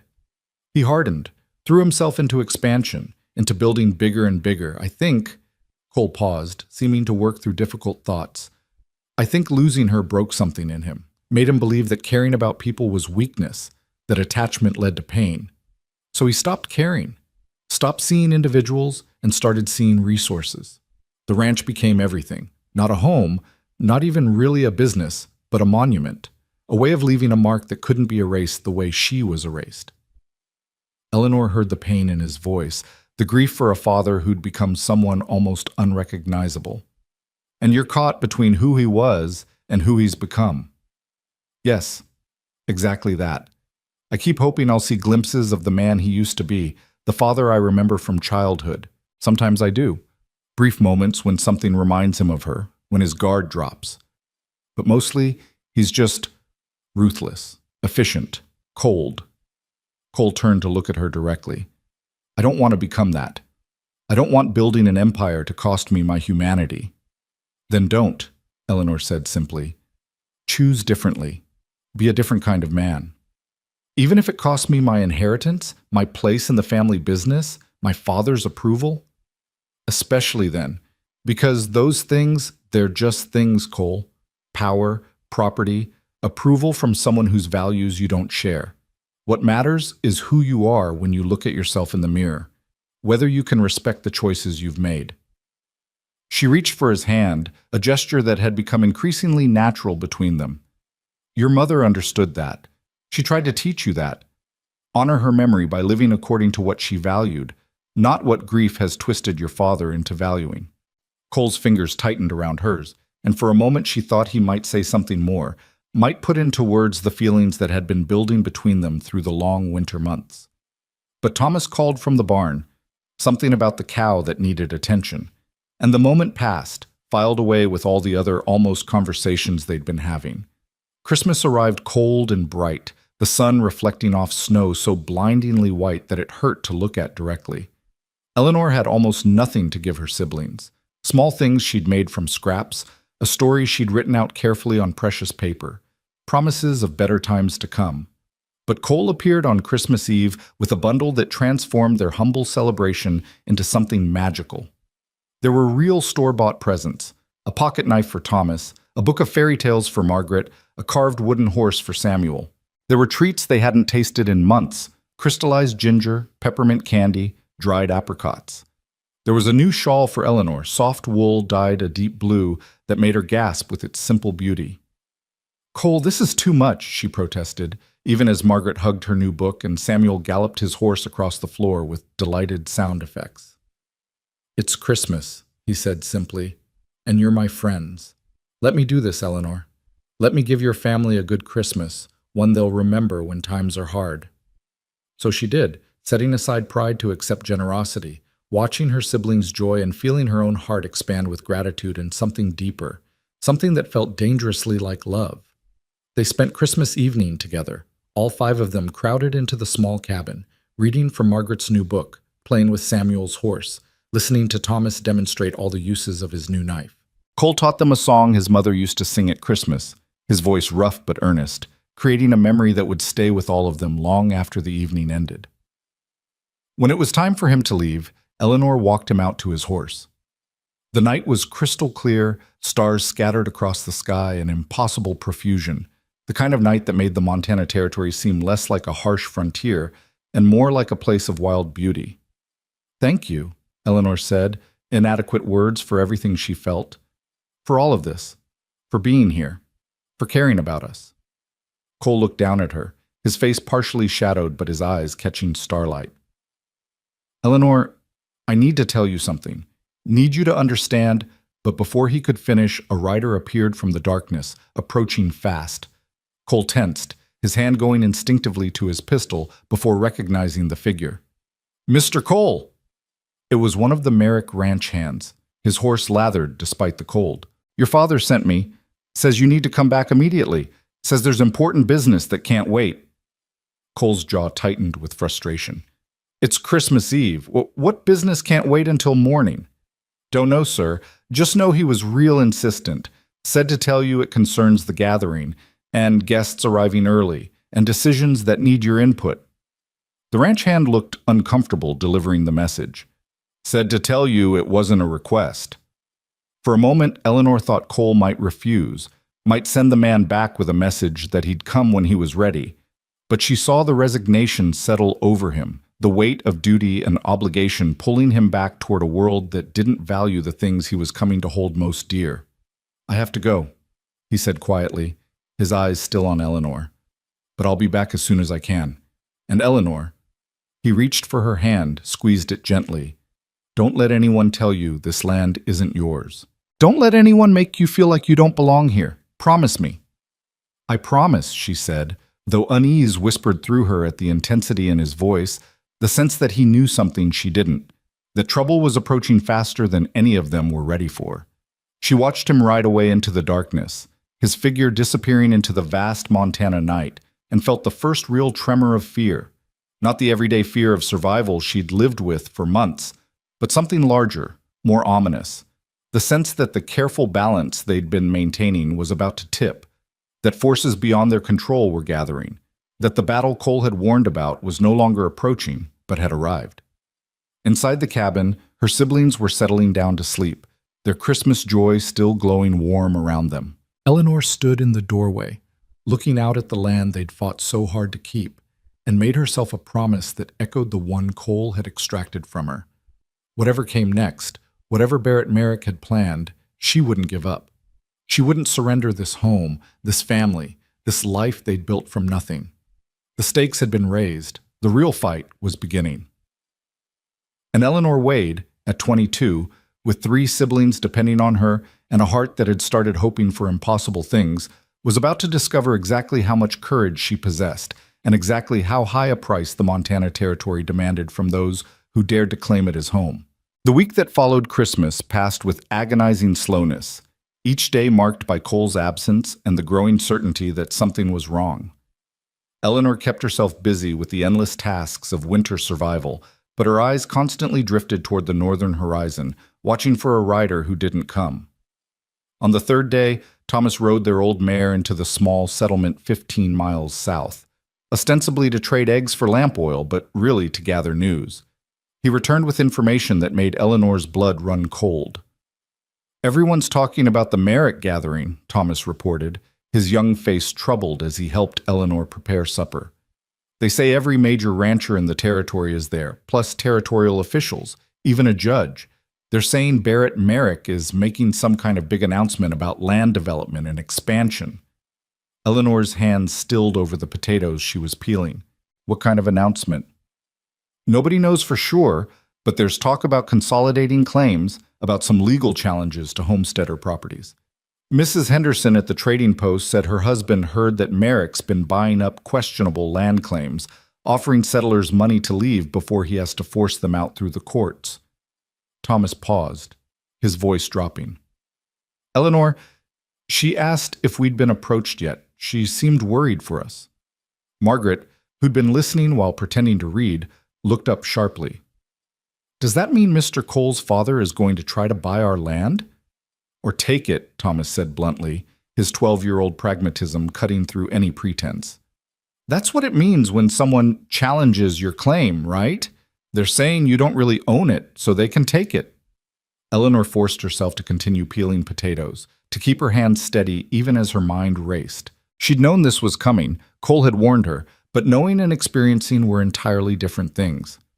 The abstract threat had become concrete, and with Cole trapped at his father's gathering, unable to help or even provide information, she felt more alone than she had since her parents died. We're not selling, she said firmly, as much for her own benefit as her siblings. And we're not letting anyone take what's ours. Papa started the claim, we've lived here and worked this land. That has to count for something. But even as she spoke the words, doubt whispered through her. She'd seen how the world worked, how power and money could reshape reality to suit those who possessed them. Her father's incomplete paperwork, their poverty, their lack of connections or resources to fight a legal battle, all of it made them vulnerable in ways that righteous anger couldn't fix. That night, after the children were asleep, Eleanor pulled out the box of papers her father had left behind. She'd looked through them before, but never with such desperate attention, never trying to decipher the legal language and official stamps with such urgent need to understand. The homestead claim was there, partially completed, her father's careful handwriting filling in spaces on forms that seemed designed to confuse rather than clarify. There were receipts for filing fees, a surveyor's rough map, letters of intent, pieces of a process that had been interrupted by influenza and never resumed. Was it enough? Eleanor had no idea. The territorial land laws were complex, designed by people back east who'd never seen this country, never understood what it took to carve a home from this harsh landscape. She could read the words but couldn't interpret whether they added up to legal ownership or just expensive failure. She needed help. She needed someone who understood the law, who could tell her whether her family's claim would stand up to the kind of challenge Barrett Merrick could mount. She needed exactly what Cole had offered: a lawyer, professional guidance, the resources to fight properly. But Cole was trapped at his father's gathering, and pride had kept her from accepting his help when he'd offered it. Pride seemed like a luxury she could no longer afford. The decision made, Eleanor felt some of the paralyzing fear transform into something more manageable. Still present, still heavy, but no longer completely immobilizing. She would go to the territorial land office herself. She would take their papers, explain their situation, find out what needed to be done to secure their claim. It would mean leaving the children for at least 2 days, would mean spending precious money on the journey, would mean venturing into official spaces where her poverty and gender might work against her. But sitting here waiting for disaster felt infinitely worse than taking action, even uncertain action. She was still planning the trip when the riders came. It was mid-morning, 3 days after Thomas's information-gathering trip. Eleanor was outside, hanging laundry despite the bitter cold, the task necessary regardless of weather. Margaret was helping, her small hands red with cold as she handed up clothespins, when they heard the horses. 4 men, riding in formation that spoke of purpose rather than casual travel. They wore good coats and better boots, the kind of men who worked for wealthy operations and knew their position gave them power. Eleanor recognized the brand on their horses, the Merrick Ranch mark, distinctive and unmistakable. Her first thought was for the rifle, still inside the cabin. Her second was for the children, Thomas working in the barn, Samuel playing nearby, Margaret frozen beside her with sudden fear in her eyes. She forced herself to remain calm, to set down the wet shirt she'd been about to hang and face these men with as much dignity as she could muster. The lead rider was older, maybe 50, with the weathered look of someone who'd spent decades enforcing other people's will. He tipped his hat with mocking courtesy as he reined his horse to a stop. "Miss Wade, I presume." "This is my property," Eleanor said, her voice steadier than she felt. "State your business or move along." The man's smile didn't reach his eyes. "Name's Hutchins, ma'am. I'm the foreman for the Merrick Ranch. Mr. Barrett Merrick asked me to deliver a message." "I'm not interested in anything Barrett Merrick has to say." Eleanor moved slightly, positioning herself between the riders and Margaret. "You can tell your employer that if he has business with me, he can present it through proper legal channels." Hutchins' smile widened, enjoying her defiance in a way that made Eleanor's skin crawl. "Now that's the thing, ma'am. Mr. Merrick is using proper legal channels. He's filed a territorial claim challenge, stating that your occupation of this land is invalid due to incomplete documentation and failure to maintain proper homestead requirements. You'll be served with official papers within the week, and there will be a hearing before Judge Morrison in 45 days. The words hit like physical blows. 45 days. Not enough time to properly prepare. Barely enough time to find legal help, clearly calculated to give her minimal opportunity to mount a defense. Eleanor felt her chest tighten, but refused to show weakness in front of these men. "My father filed his claim properly. We've maintained continuous occupation. We've improved the land. The law, Hutchins interrupted smoothly, requires complete documentation, proper filing of all necessary forms, and adherence to specific improvement requirements. Mr. Merrick's lawyers have reviewed your father's paperwork, or rather the lack thereof, and believe your claim is deficient. The judge will make the final determination, of course, but I'd say you're looking at an uphill battle, ma'am." "How did Barrett Merrick get access to my father's paperwork?" Eleanor demanded, anger burning through fear. "Those are private documents. Territorial land records are public information, ma'am. Anyone can review them. Mr. Merrick's attorneys are very thorough." Hutchins leaned forward in his saddle, his voice dropping to something that pretended at sympathy but felt more like threat. "Look, Miss Wade, I'm authorized to make you an offer. Mr. Merrick will pay you $500 for this property, more than fair considering the condition of the cabin and the minimal improvements. That money could set you up somewhere else, somewhere with better opportunities. You could take your siblings back east, give them proper schooling, a real chance at life." $500. It was more money than Eleanor had ever possessed, more than she could earn in years of backbreaking labor. It was also insulting, a fraction of what the land was worth to someone who understood its strategic value, a pittance offered to people assumed to be desperate enough to accept anything. "This land is not for sale at any price," Eleanor said coldly, "and I'll thank you to leave my property immediately." Hutchins straightened, his false sympathy evaporating. "That's your choice, ma'am, but I'd think carefully about what's best for those children you're responsible for. Fighting Mr. Merrick in court costs money, money for lawyers, money for filing fees, money you clearly don't have. And even if you could afford it, you'd lose. The law's on his side, and he's got the resources to prove it. All you'd accomplish is wasting what little you have left and ending up with nothing anyway." "Get off my land!" Eleanor's voice shook with rage she could no longer contain. "Get off, and tell Barrett Merrick that he can take his offer and his threats, and—" "Eleanor." Thomas had emerged from the barn, her uncle's rifle held with steady competence despite his young age. He didn't point it at the men, but the implied threat was clear. "These men were just leaving, weren't they?" Hutchins' expression darkened as he took in the armed boy, the calculation shifting behind his eyes. For a moment, Eleanor thought he might escalate, might challenge Thomas's right to even hold the weapon. But then he seemed to think better of it, perhaps remembering that whatever else they were, the Wades were within their rights to defend their property from unwelcome visitors. "We're leaving," Hutchins said, his tone now openly hostile. "But you'll be seeing us again, Miss Wade, at the hearing when Judge Morrison rules in Mr. Merrick's favor and this land becomes ranch property. I'd start packing if I were you. Makes leaving easier when the time comes." They rode off, taking their threats with them, but leaving behind a residue of fear that contaminated the winter air. Eleanor stood frozen until they disappeared from sight. Then her legs gave out, and she sank onto the bench her father had built, her whole body shaking with reaction.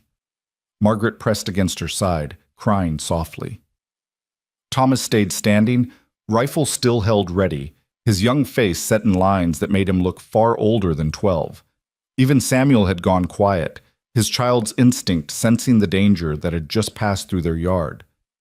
"They're really going to take our home," Margaret whispered. "Aren't they?" Eleanor wanted to offer reassurance, wanted to promise that everything would be fine, that the law would protect them, that right would prevail over might. But the lies stuck in her throat, false comfort that would make the eventual truth harder to bear. "They're going to try," she said instead, pulling Margaret close. "But we're going to fight. We're going to fight with everything we have." "How?" Thomas asked, his pragmatism cutting straight to the heart of the problem. "We don't have money for a lawyer. We don't know the law. How do we fight someone like Barrett Merrick?" "I don't know yet," Eleanor admitted. "But I know we can't just surrender. I know that giving up means losing for certain, while fighting at least gives us a chance." She looked at her siblings, these 3 children who'd already lost so much, who were depending on her to somehow fix the unfixable. "We're going to that territorial land office. We're going to find out exactly what we need to do to prove our claim is valid. And we're going to do it." "What about Mr. Cole?" Margaret asked. "Won't he help us?" Eleanor's heart clenched at the name. Where was Cole in all this? Did he know his father had already filed the challenge? Already sent men to threaten and intimidate? Was he party to this strategy, despite all his words about caring, about making sure they could stay? Or was he as trapped by his father's machinations as they were by their poverty? "I don't know," Eleanor said honestly. "I don't know what Cole knows, or what he can do, or whether he'll even try to help us once his father has made his intentions this clear. But we can't count on him, Margaret. We can't count on anyone but ourselves." The words hurt to say, acknowledging the possibility that Cole's kindness had been temporary, conditional, unable to survive the test of real conflict with his father. But Eleanor forced herself to face that possibility, to plan as if they were truly alone, to not let hope in Cole's help become dependence that would shatter when it proved misplaced. They spent the rest of the day in a kind of shocked suspension, going through necessary tasks with automatic efficiency while their minds grappled with this new reality. Eleanor made plans. She would leave for the territorial office at first light, would take what money they had and pray it was enough for the journey and whatever fees were required. Thomas would stay with the children, would keep them safe and fed and protected until she returned. It wasn't ideal, leaving them even briefly, but she saw no alternative. The challenge had been filed, the timeline set. They had 45 days, and every one of them mattered. Night had fallen, supper had been eaten in near silence, and Eleanor was helping Samuel prepare for bed when she heard the horse. Her body tensed instinctively, fear spiking at the thought of more Merrick ranch hands returning with additional threats. But then she recognized the rhythm of the hoofbeats, the particular sound of a horse she'd come to know over the long winter months. Cole. She met him at the door, relief and anger warring in her chest. He looked exhausted, his face drawn with lines that hadn't been there the last time she'd seen him, his eyes carrying a burden of knowledge that made her stomach clench with dread. "Eleanor," he said, swinging down from his horse with weary grace. "Thank God you're all right. I came as soon as I could get away." "Your father's men were here," Eleanor said without preamble. "They threatened us, told us we'd be evicted, that Barrett Merrick has filed a legal challenge to our claim." She crossed her arms, holding herself together through sheer will. "Did you know?" Cole's expression crumpled, pain and guilt written across his features. "Not until 3 days ago. My father kept me occupied with the gathering, made sure I was always in meetings or entertaining guests or dealing with ranch business. By the time I found out what he was planning, he'd already filed the challenge, already sent Hutchins and his men to intimidate you. Eleanor, I swear to you I would have stopped this if I'd known. I would have warned you, helped you prepare." "But you didn't know," Eleanor interrupted, her voice flat with the effort of controlling her emotions. "Because your father made sure you didn't. Because even in your own family, you're kept in the dark when it matters. So what good are you to us, Cole? What good are your promises and your concern when your father can simply work around you to destroy us?" The words were harsh, harsher than she'd intended, but exhaustion and fear had eroded her usual restraint. Cole absorbed them without flinching, accepting the blow as deserved. "You're right," he said quietly. "I've been naive, thinking I could influence my father from within, thinking my objections would matter when money and power were at stake. I've been playing at rebellion while still accepting the privileges of my position, still taking his money and living under his roof and pretending that made me somehow separate from his actions." He stepped closer, his voice intense with conviction. "But that ends now. I'm here to help you fight this, Eleanor. I have money my mother left me, money my father can't touch. We'll hire the best lawyer in the territory. We'll make sure your claim is properly filed and documented. We'll fight this challenge with everything we have." "Why?" The question came out rawer than Eleanor intended, all her confusion and hurt and desperate hope packed into one syllable. "Why would you do that? Why would you go against your own father, risk your inheritance, your future for us?" Cole's eyes held hers, and in them she saw something that made her breath catch, something beyond friendship or neighborly concern, something deep and true and terrifying in its intensity. "Because I love you," he said simply. "Because I love this family, this place, what you've built here. Because watching you fight for your home has shown me what actually matters in life. And it's not empires or inheritances or my father's approval. It's this, people caring for each other, building something real, standing up for what's right, even when it costs everything." He reached for her hand and she let him take it, let herself feel the warmth and strength there. "I'm done trying to change him from within. I'm done pretending I can serve two masters. I choose you, Eleanor. I choose this family. Whatever that costs me, whatever that means for my relationship with my father, I choose this." Eleanor felt tears burning in her eyes, emotion threatening to overwhelm the careful control she'd maintained all day. Part of her wanted to fall into his arms, to accept this declaration and the help he offered and let someone else carry part of the burden she'd been shouldering alone. But another part, the part that had learned how dangerous hope could be, held back. "Your father won't accept that," she said. "He'll see it as betrayal. He'll cut you off, disinherit you, make sure you have nothing." "Then I'll have nothing," Cole said with fierce certainty. "I'll work with my hands, I'll build something of my own, I'll live without the Merrick name and money and power. But I won't live without honor.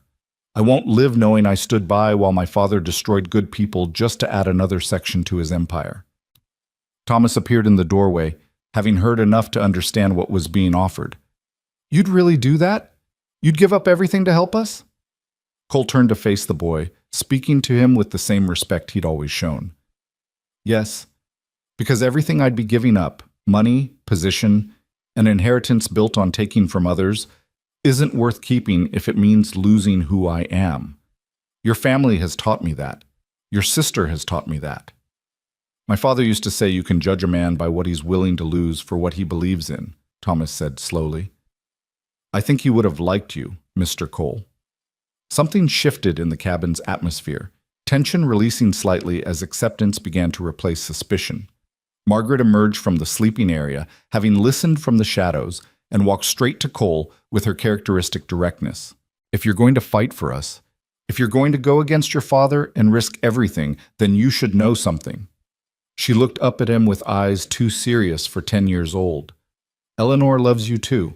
She doesn't say it, but I can tell. So you're not just fighting for neighbors or people you feel sorry for. You're fighting for family. The family you're choosing, the family you want to be part of. That's important. That matters. Margaret! Eleanor's face flamed with embarrassment, but her sister just shrugged. It's true, and everyone knows it, so we might as well say it out loud. Besides, Mr. Cole just said he loves you, and you didn't say it back, and that's not fair to him. The simple childhood logic of it broke something loose in Eleanor's chest. She'd been so focused on survival, on protecting her siblings, on maintaining the walls that kept her upright and functional, that she'd barely let herself acknowledge her own feelings. But Margaret was right. Cole had laid his heart bare, had offered everything he had, and she owed him the same honesty. I do, Eleanor said quietly, meeting Cole's eyes. I do love you. I've been trying not to, because it seemed impossible, because our situations were too different, because hoping for something more felt like inviting heartbreak. But Margaret's right. I love you. I love your kindness and your strength and the way you see people as people instead of resources. I love how you are with my siblings, how you've made this place feel less lonely, how you've given us back hope when I thought we'd lost it forever. Cole closed the distance between them in 2 strides, pulling her into an embrace that felt like coming home. Eleanor let herself lean into his strength, let herself accept comfort and support, let herself believe that maybe, just maybe, they weren't facing this fight alone. We'll get through this, Cole murmured against her hair. Together. We'll make sure your claim stands. We'll fight my father's challenge and win. And when it's over, when this land is legally and completely yours, I'm going to ask you a question. But first, we handle this. Eleanor pulled back just enough to see his face. What question? Cole's smile was soft, full of promise. One thing at a time. First, we secure your home. Then, we talk about the future. He glanced at the 3 children watching them with expressions ranging from Margaret's satisfaction to Samuel's confusion to Thomas's cautious optimism. The future for all of us. The meaning behind his words settled warm in Eleanor's chest. Not just a romantic future for the 2 of them, but a family future, all 5 of them together, building something that honored both what they'd survived and what they hoped to create.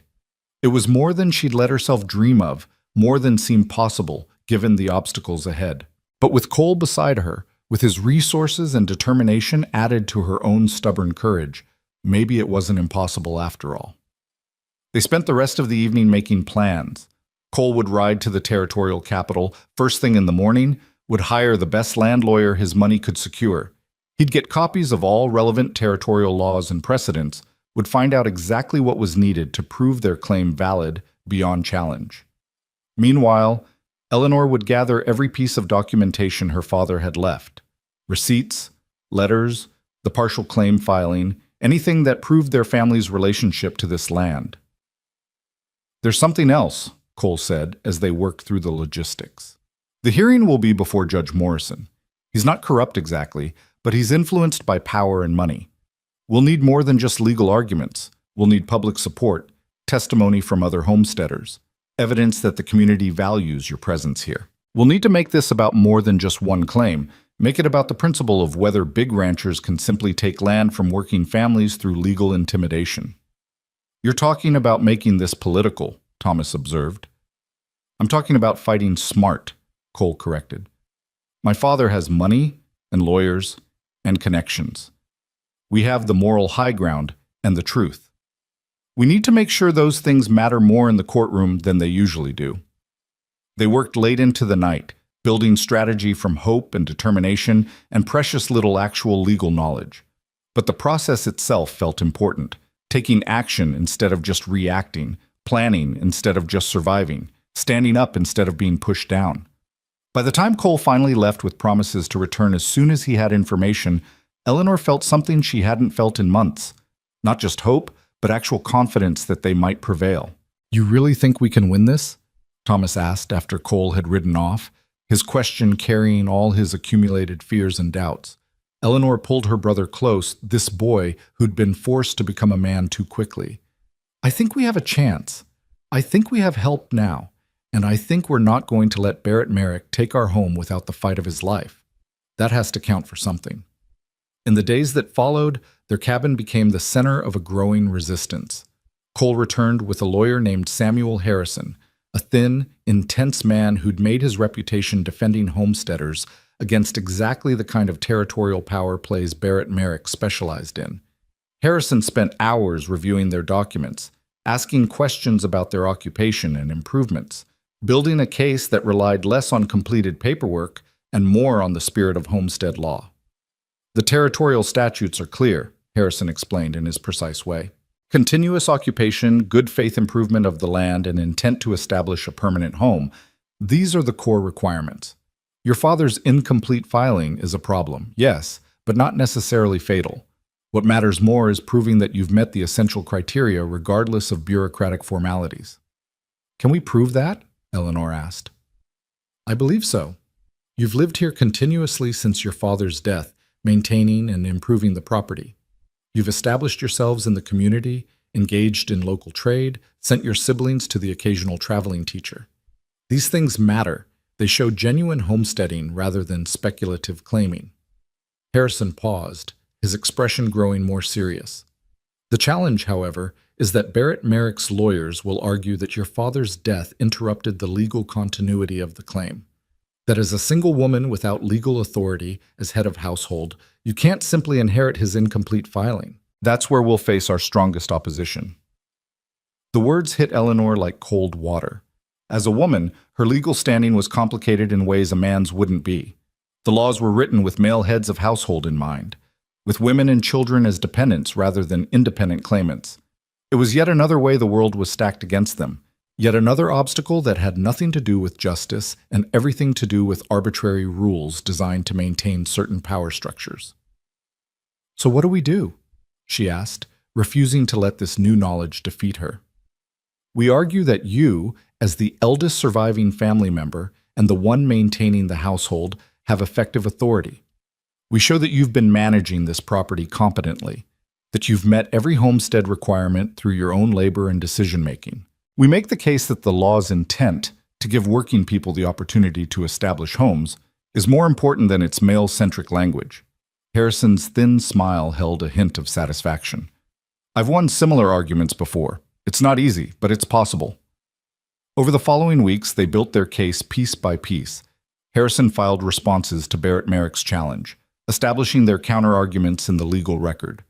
Cole used his connections to gather supporting testimony from other homesteaders, from merchants who'd traded with Eleanor, from anyone who could speak to the Wade family's legitimate occupation of their land. They tracked down the surveyor who'd done the original boundary work for Eleanor's father, securing his testimony that the claim had been properly measured and marked. And through it all, the personal cost to Cole became increasingly apparent. His father had learned of his son's involvement in the Wade defense, and the response was swift and brutal. Cole arrived at their cabin one evening with a black eye and bruised knuckles, the evidence of a confrontation that had apparently moved beyond words. "He said I was a traitor," Cole reported, accepting the cool cloth Eleanor pressed to his face. "Said I was throwing away my birthright for a woman and 3 brats who weren't even my concern. Said he'd make sure I regretted choosing them over family." "You should go back," Eleanor said, though the words cost her. "You should make peace with him. We can find another way to fight this." "There is no other way," Cole said flatly. "And I'm not going back. I've moved into the bunkhouse with the ranch hands. My father made it clear I'm not welcome in the main house. I'm working for wages now, same as any other hired man. It's actually liberating, knowing I'm earning my keep through my own labor rather than just inheriting privilege. But Eleanor saw this pain beneath his pragmatic words, the grief of losing a father who was still alive, the cost of standing by his principles. She wanted to make it easier for him, wanted to somehow solve this without him having to sacrifice so much.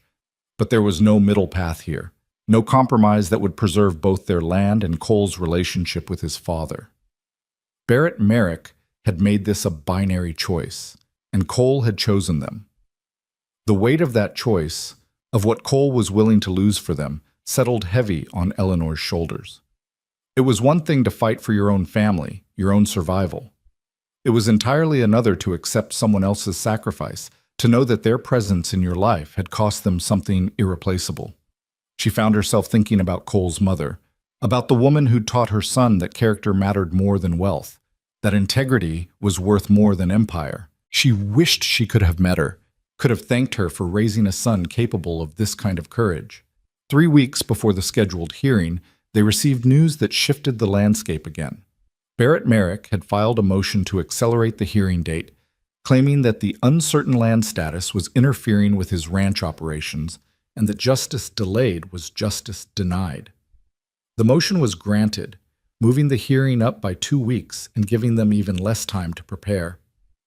"It's a tactical move," Harrison explained grimly. "He's trying to catch us unprepared, trying to limit our time to gather evidence and build community support. It's also likely he's applied pressure to Judge Morrison to accommodate the request. We're dealing with a stacked deck here."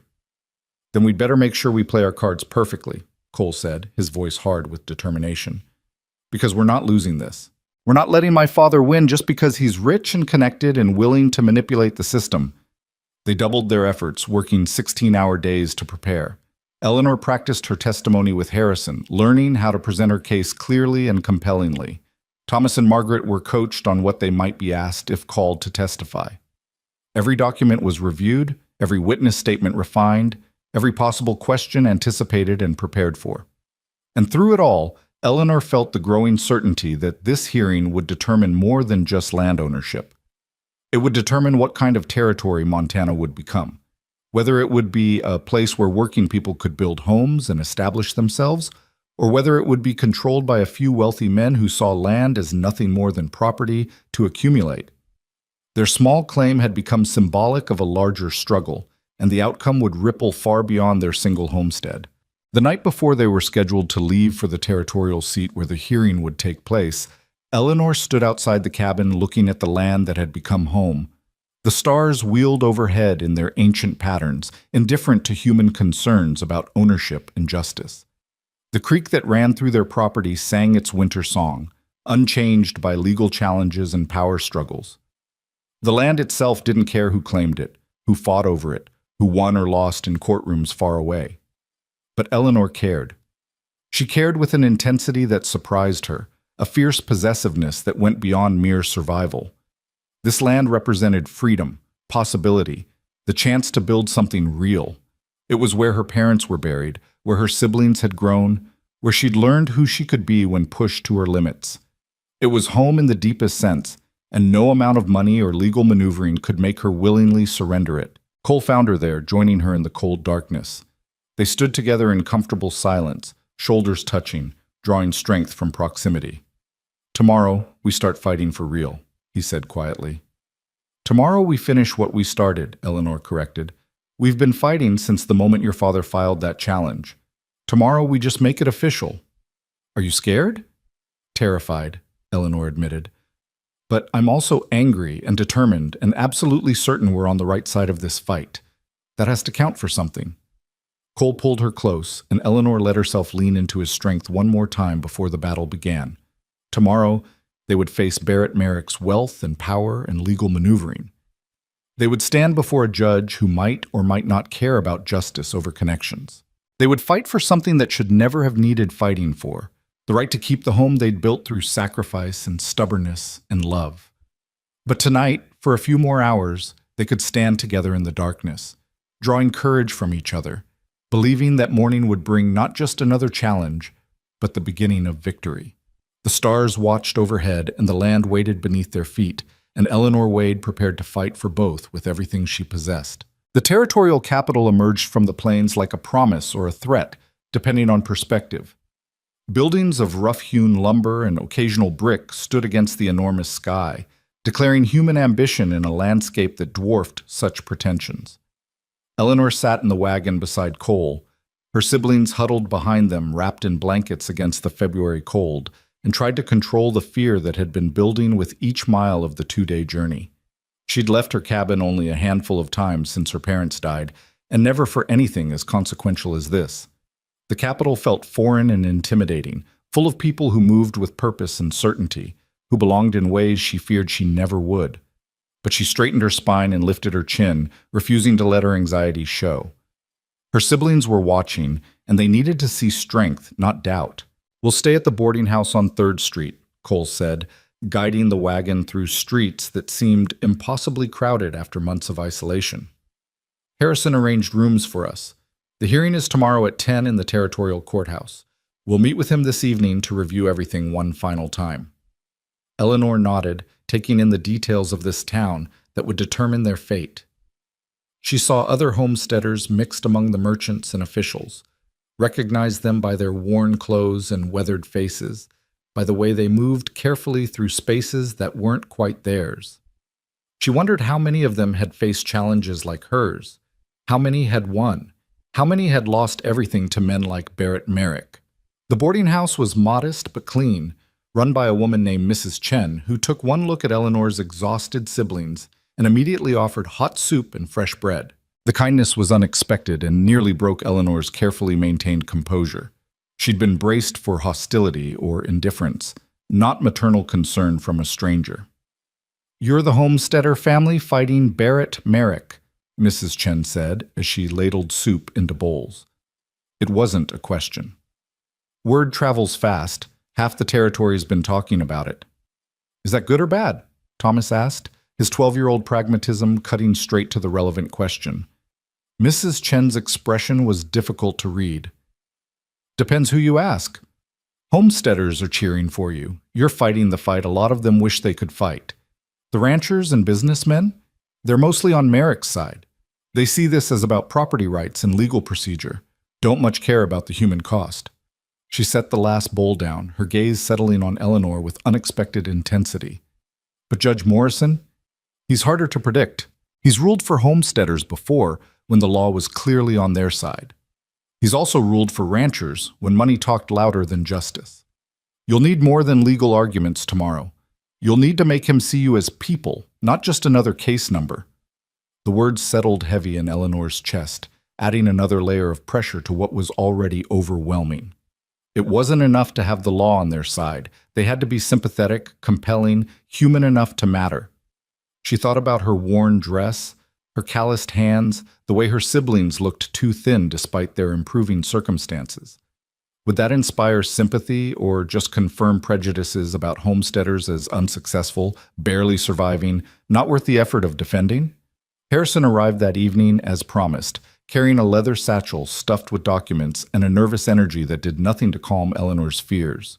They gathered in the small parlor of the boarding house, and he laid out their strategy with the precision of someone who'd done this many times before. "Barrett Merrick will present first," Harrison explained, spreading papers across the small table. "His lawyers will argue that your father's claim was never properly completed, that his death severed any legal continuity, and that as a single woman without a male head of household, you lack the standing to inherit or maintain the claim. They'll present this as a simple matter of following proper procedure. No malice, just legal necessity." "But that's not what this is really about," Cole interjected, his voice tight with controlled anger. "This is about my father wanting land he sees as strategically valuable. The legal arguments are just the tool he's using." "Of course," Harrison agreed, "but we can't argue motive in court. We can only argue law and fact. So here's our counter strategy. We acknowledge that the original filing was incomplete, but we argue that the essential requirements of homestead law have been met. Continuous occupation, good faith improvements, community integration, the intent to establish a permanent home. We present Eleanor not as someone trying to inherit a claim, but as someone who has actively maintained and improved the property in her own right, making her the de facto claimant regardless of the paperwork history." Will that work? Margaret asked, her young voice cutting through the legal jargon to the question that mattered. Harrison's pause was too long, too calculated. It should work. The law supports it. The precedents lean our way. But he glanced at Cole, some unspoken communication passing between them. Judge Morrison is susceptible to influence. We need to be prepared for the possibility that legal merit won't be enough.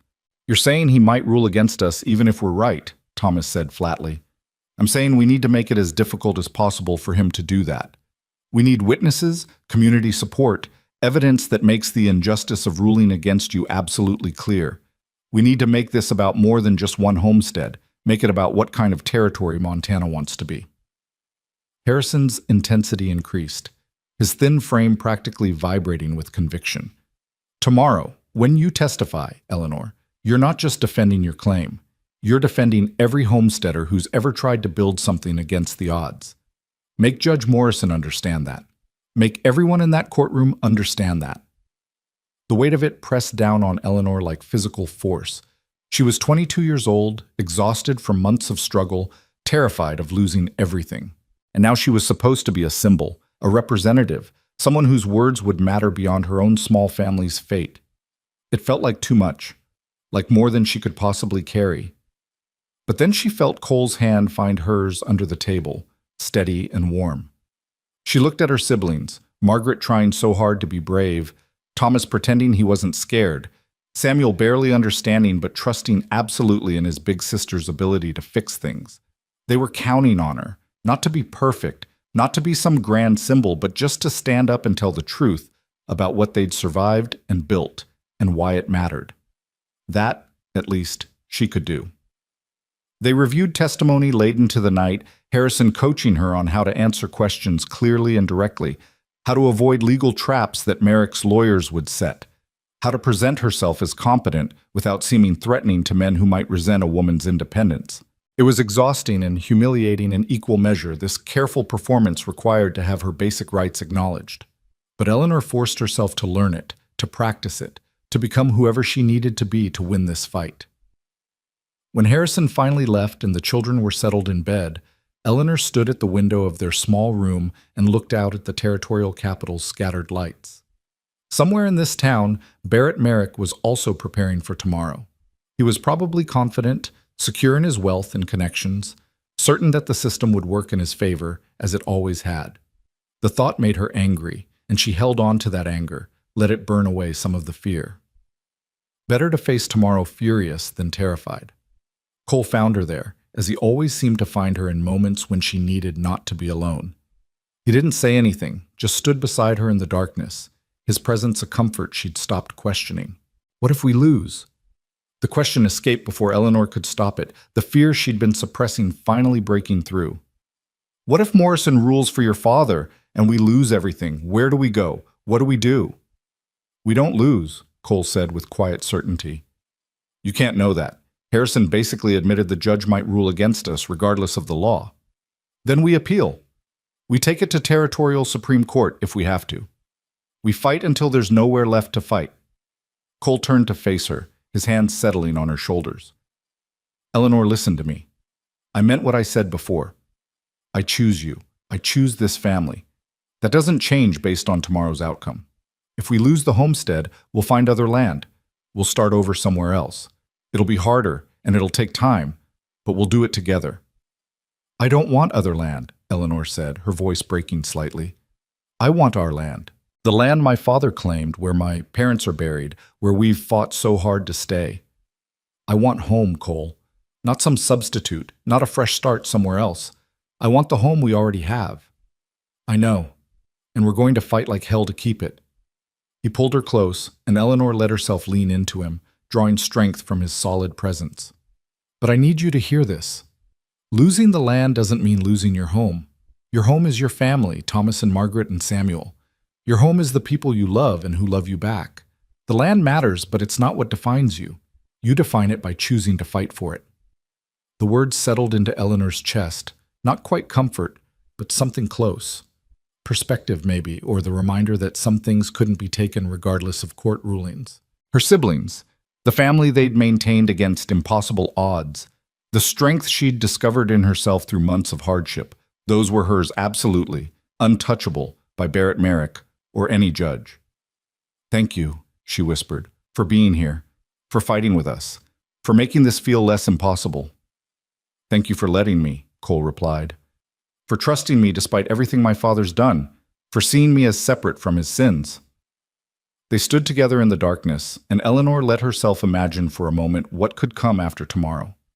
If they won, if the judge ruled in their favor and their land was confirmed absolutely as theirs, what then? Cole had mentioned a question he wanted to ask, a future he wanted to discuss. She thought she knew what that question would be, and the thought made her heart race with mingled hope and terror. The idea of building a life with him, of combining their families formally instead of just circumstantially, of having a partner in all the ways that mattered, it was everything she'd stopped letting herself want. But first, tomorrow. First, the fight that would determine whether any future was possible. Morning arrived too quickly, dragging Eleanor from restless sleep into cold reality. She dressed carefully in her best dress, which wasn't saying much, but at least it was clean and mended, and helped her siblings prepare. They would all attend the hearing, Harrison had decided. The judge needed to see the whole family, needed to understand exactly what was at stake. The territorial courthouse was an imposing building of red brick, designed to intimidate and impress in equal measure. Eleanor climbed its steps with her family around her and Cole beside her, feeling the weight of all the official proceedings that had happened here, all the lives shaped by decisions made within these walls. She thought of her parents, wondered what they would think of this moment, hoped they would be proud of how she'd fought for what they'd started. The courtroom was already filling when they entered. Eleanor saw Barrett Merrick immediately, impossible to miss, sitting in the front row with his expensive suit and air of absolute confidence. He was older than she'd imagined, maybe 60, with silver hair and the kind of weathered handsomeness that suggested a life lived largely outdoors. His eyes tracked them as they entered, and Eleanor saw the moment he recognized his son, saw something complicated flash across his face before it hardened into cold dismissal. Cole didn't acknowledge his father, didn't even glance in his direction. He stayed close to Eleanor, making his choice clear to everyone present. The statement was unmistakable, and Eleanor saw heads turn, saw whispers ripple through the assembled crowd. The Merrick heir standing with homesteaders against his own father. It was exactly the kind of gossip that would spread through the territory like wildfire. Judge Morrison entered precisely at 10, a severe-looking man in his 50s with steel gray hair and eyes that revealed nothing. He took his seat at the bench with the gravity of someone who understood the power he wielded, and Eleanor felt her stomach clench with renewed anxiety. This man, this stranger, held their future in his hands. The injustice of it was staggering. "We're here to consider the matter of Merrick versus Wade," Morrison began, his voice carrying easily through the crowded courtroom. "Mr. Merrick has filed a challenge to the homestead claim maintained by Miss Eleanor Wade, arguing that said claim is invalid due to incomplete documentation and improper transfer of authority following the death of the original claimant. Miss Wade contests this challenge. We'll hear arguments from both parties, beginning with the challenger. Mr. Pemberton, you may proceed." Barrett Merrick's lawyer was everything Eleanor had expected. Polished, confident, speaking in the kind of educated tones that suggested expensive schooling and natural authority.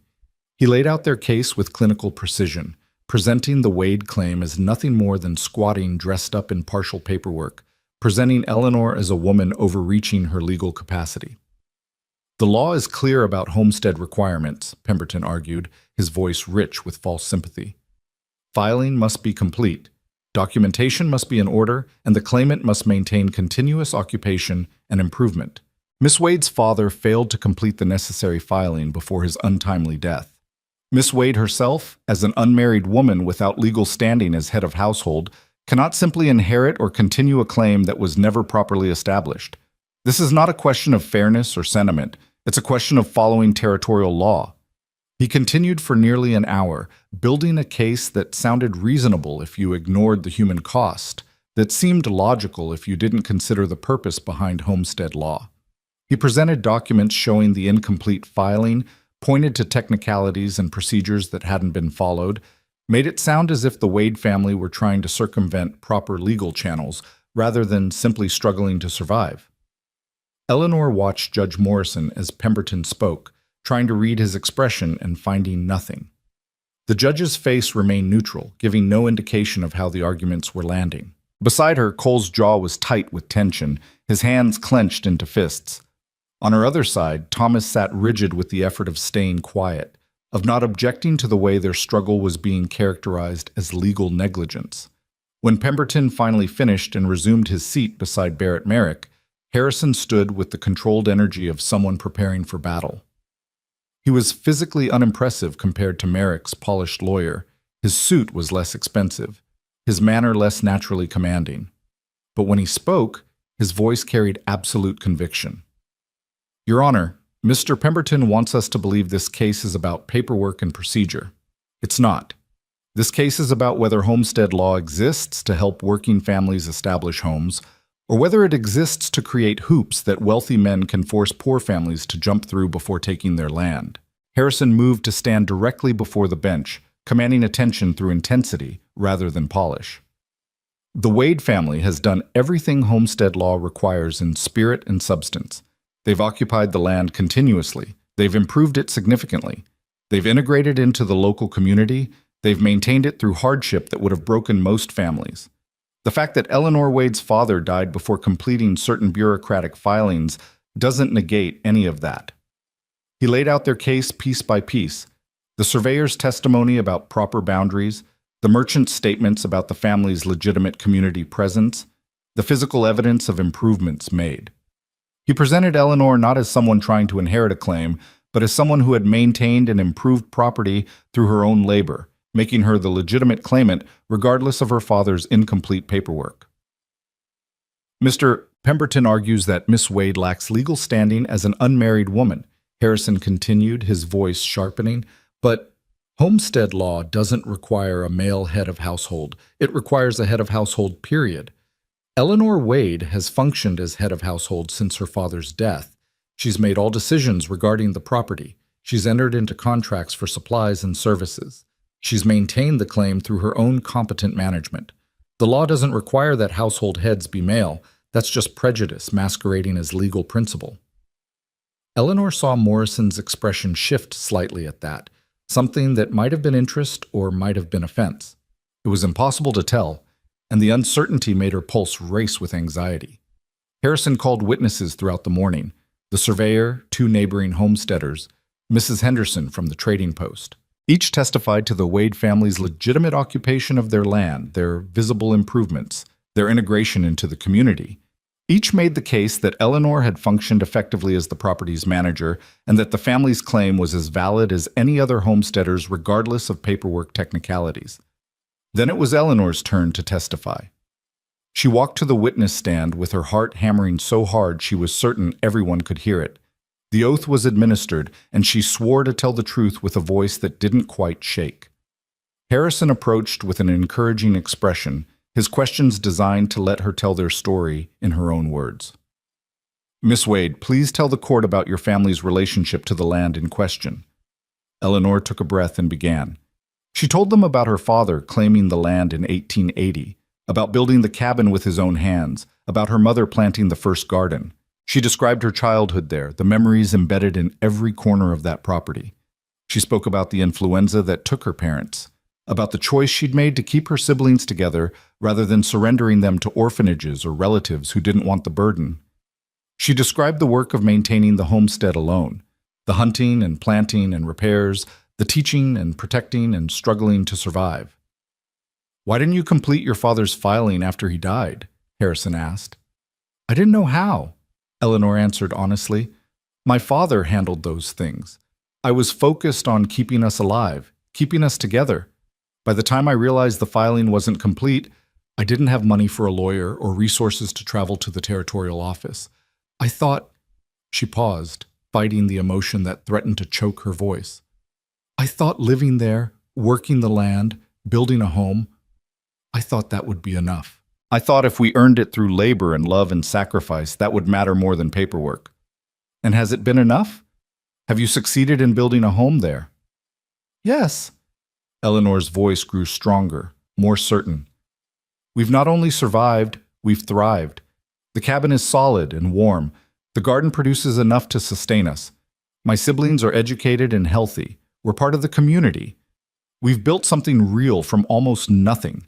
That's what homesteading is supposed to be about, giving families the chance to build something through their own effort, and that's exactly what we've done. Harrison smiled slightly, satisfaction flickering across his face. Thank you, Miss Wade. Your witness, Mr. Pemberton. Merrick's lawyer stood with the air of someone preparing to destroy, and Eleanor braced herself for attack. Pemberton approached the witness stand with false courtesy that set her teeth on edge. Miss Wade, you've painted a very sympathetic picture, but let's discuss facts. You testified that you didn't complete your father's filing because you didn't know how and lacked resources. Isn't it true that the Territorial Land Office offers assistance with filing procedures? I didn't know that at the time, Eleanor said carefully. But ignorance of resources doesn't excuse failure to follow procedure, does it? I wasn't aware I was failing to follow procedure. I was focused on survival. Pemberton's smile was cold. Of course. But surely you understand that homestead law requires certain formalities for good reason, that allowing anyone to simply occupy land and call it theirs would create chaos. We're not anyone, Eleanor said, feeling anger burn through anxiety. We're a family that's lived on and improved that land for years. We've met every requirement that matters. The only thing we lack is completed paperwork that my father would have finished if he'd lived. But he didn't live, did he? And upon his death, the claim became unclear. You're asking this court to retroactively validate a claim that was never properly established, based on your occupation of land that legally belongs to the territory. That land belongs to my family, Eleanor said firmly. We've earned it through work and sacrifice. That should matter more than bureaucratic procedure. Should, Pemberton repeated, as if the word were distasteful. But the law doesn't work on should, Miss Wade. It works on is. And the fact is, your family's claim was never properly completed, and you lack the legal standing to retroactively complete it. Harrison stood immediately. Objection, Your Honor. Mr. Pemberton is arguing his case rather than asking questions. If he has specific questions for the witness, he should ask them. Sustained, Morrison said, his voice neutral. Mr. Pemberton, please confine yourself to questions. Pemberton shifted tactics, asking about specific improvements, about the details of their survival, clearly trying to find inconsistencies or admissions that would undermine their case. Eleanor answered as carefully as she could, aware that every word mattered, that she was walking through a minefield of legal traps. She saw Cole watching intently from his seat, saw her siblings holding each other in the gallery, and drew strength from their presence. When Pemberton finally finished and she was allowed to step down, Eleanor felt exhausted, wrung out from the effort of defending herself and her family in a system designed to favor people like Barrett Merrick. She resumed her seat beside Cole, and his hand found hers immediately, warm and solid and grounding. Harrison called a few more witnesses in the afternoon. Thomas testified briefly about maintaining the property, about the work they'd all done. A neighboring homesteader spoke passionately about the Wade family's right to their land, about the broader implications if the court ruled against them. Each testimony added another layer to their case, another voice arguing that justice demanded recognizing what they'd built regardless of paperwork technicalities. Then Barrett Merrick himself took the stand. Cole went rigid beside Eleanor as his father was sworn in, tension radiating from every line of his body. Pemberton's questions were designed to make Merrick seem reasonable, concerned only with proper procedure and legal clarity rather than land acquisition. Mr. Merrick, why did you file this challenge? Because unclear land claims create problems for everyone, Merrick said smoothly, his voice carrying the authority of someone used to being heard. I have significant holdings in this area. When I plan grazing rotations or water access or expansion, I need to know which land is legitimately claimed and which is available. The Wade property sits in a strategically important corridor. I need clarity about its status. And if the claim is ruled invalid, do you intend to claim that land yourself? If it's legally available, yes. I would file proper claims and incorporate it into my ranch operations. That's good business and good land management. Have you ever offered to help the Wade family complete their filing? The question was clearly rehearsed, designed to make Merrick seem generous. I offered to purchase the property for a fair price, more than fair actually, $500 for land and improvements. That would have given them resources to establish themselves elsewhere, perhaps somewhere more suitable for a young woman trying to raise siblings alone. Eleanor felt rage burn through her at the condescension in his voice, the implication that she was incapable, that their home was somehow unsuitable because it was humble. Harrison must have felt her tension because he squeezed her arm warningly, reminding her silently to maintain composure. When Harrison rose for cross-examination, there was steel in his voice that Eleanor hadn't heard before. Mr. Merrick, you testified that you need clarity about land status for ranch planning. But isn't it true that you knew the Wade family was occupying that property when you filed this challenge? I knew someone was living there, yes. And you knew they'd been living there for years? That they'd built a cabin, established a garden, integrated into the community? I knew there was a structure. I didn't investigate the details of their occupation. You didn't investigate? Harrison's voice dripped skepticism. You're asking this court to believe that before filing a legal challenge that could destroy a family's home, you didn't bother to investigate whether their occupation was legitimate? I investigated the legal status of their claim. That's what matters. Does it? More than the human reality of what you'd be doing? Harrison moved closer to the witness stand, his intensity increasing. Mr. Merrick, how much land does your ranch currently encompass? Approximately 40,000 acres. 40,000 acres. And the Wade property is approximately 160 acres? Approximately. So you're seeking to add 160 acres, less than 0.5% of your current holdings, by displacing a family of 4 who have nowhere else to go. Does that seem proportionate to you? Pemberton stood quickly. Objection, Your Honor. The size of Mr. Merrick's holdings is irrelevant to the legal question of whether the Wade claim is valid. Harrison wheeled on the judge before Morrison could rule. It's entirely relevant, Your Honor. This case is supposedly about legal procedure and proper claims, but the reality is it's about a wealthy rancher using legal technicalities to take land from a struggling family because he can. Mr. Merrick's extensive holdings demonstrate that this isn't about need, it's about power and accumulation.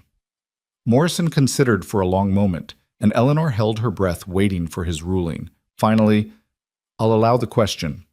Mr. Merrick, please answer. Merrick's face had gone cold, his composure cracking slightly.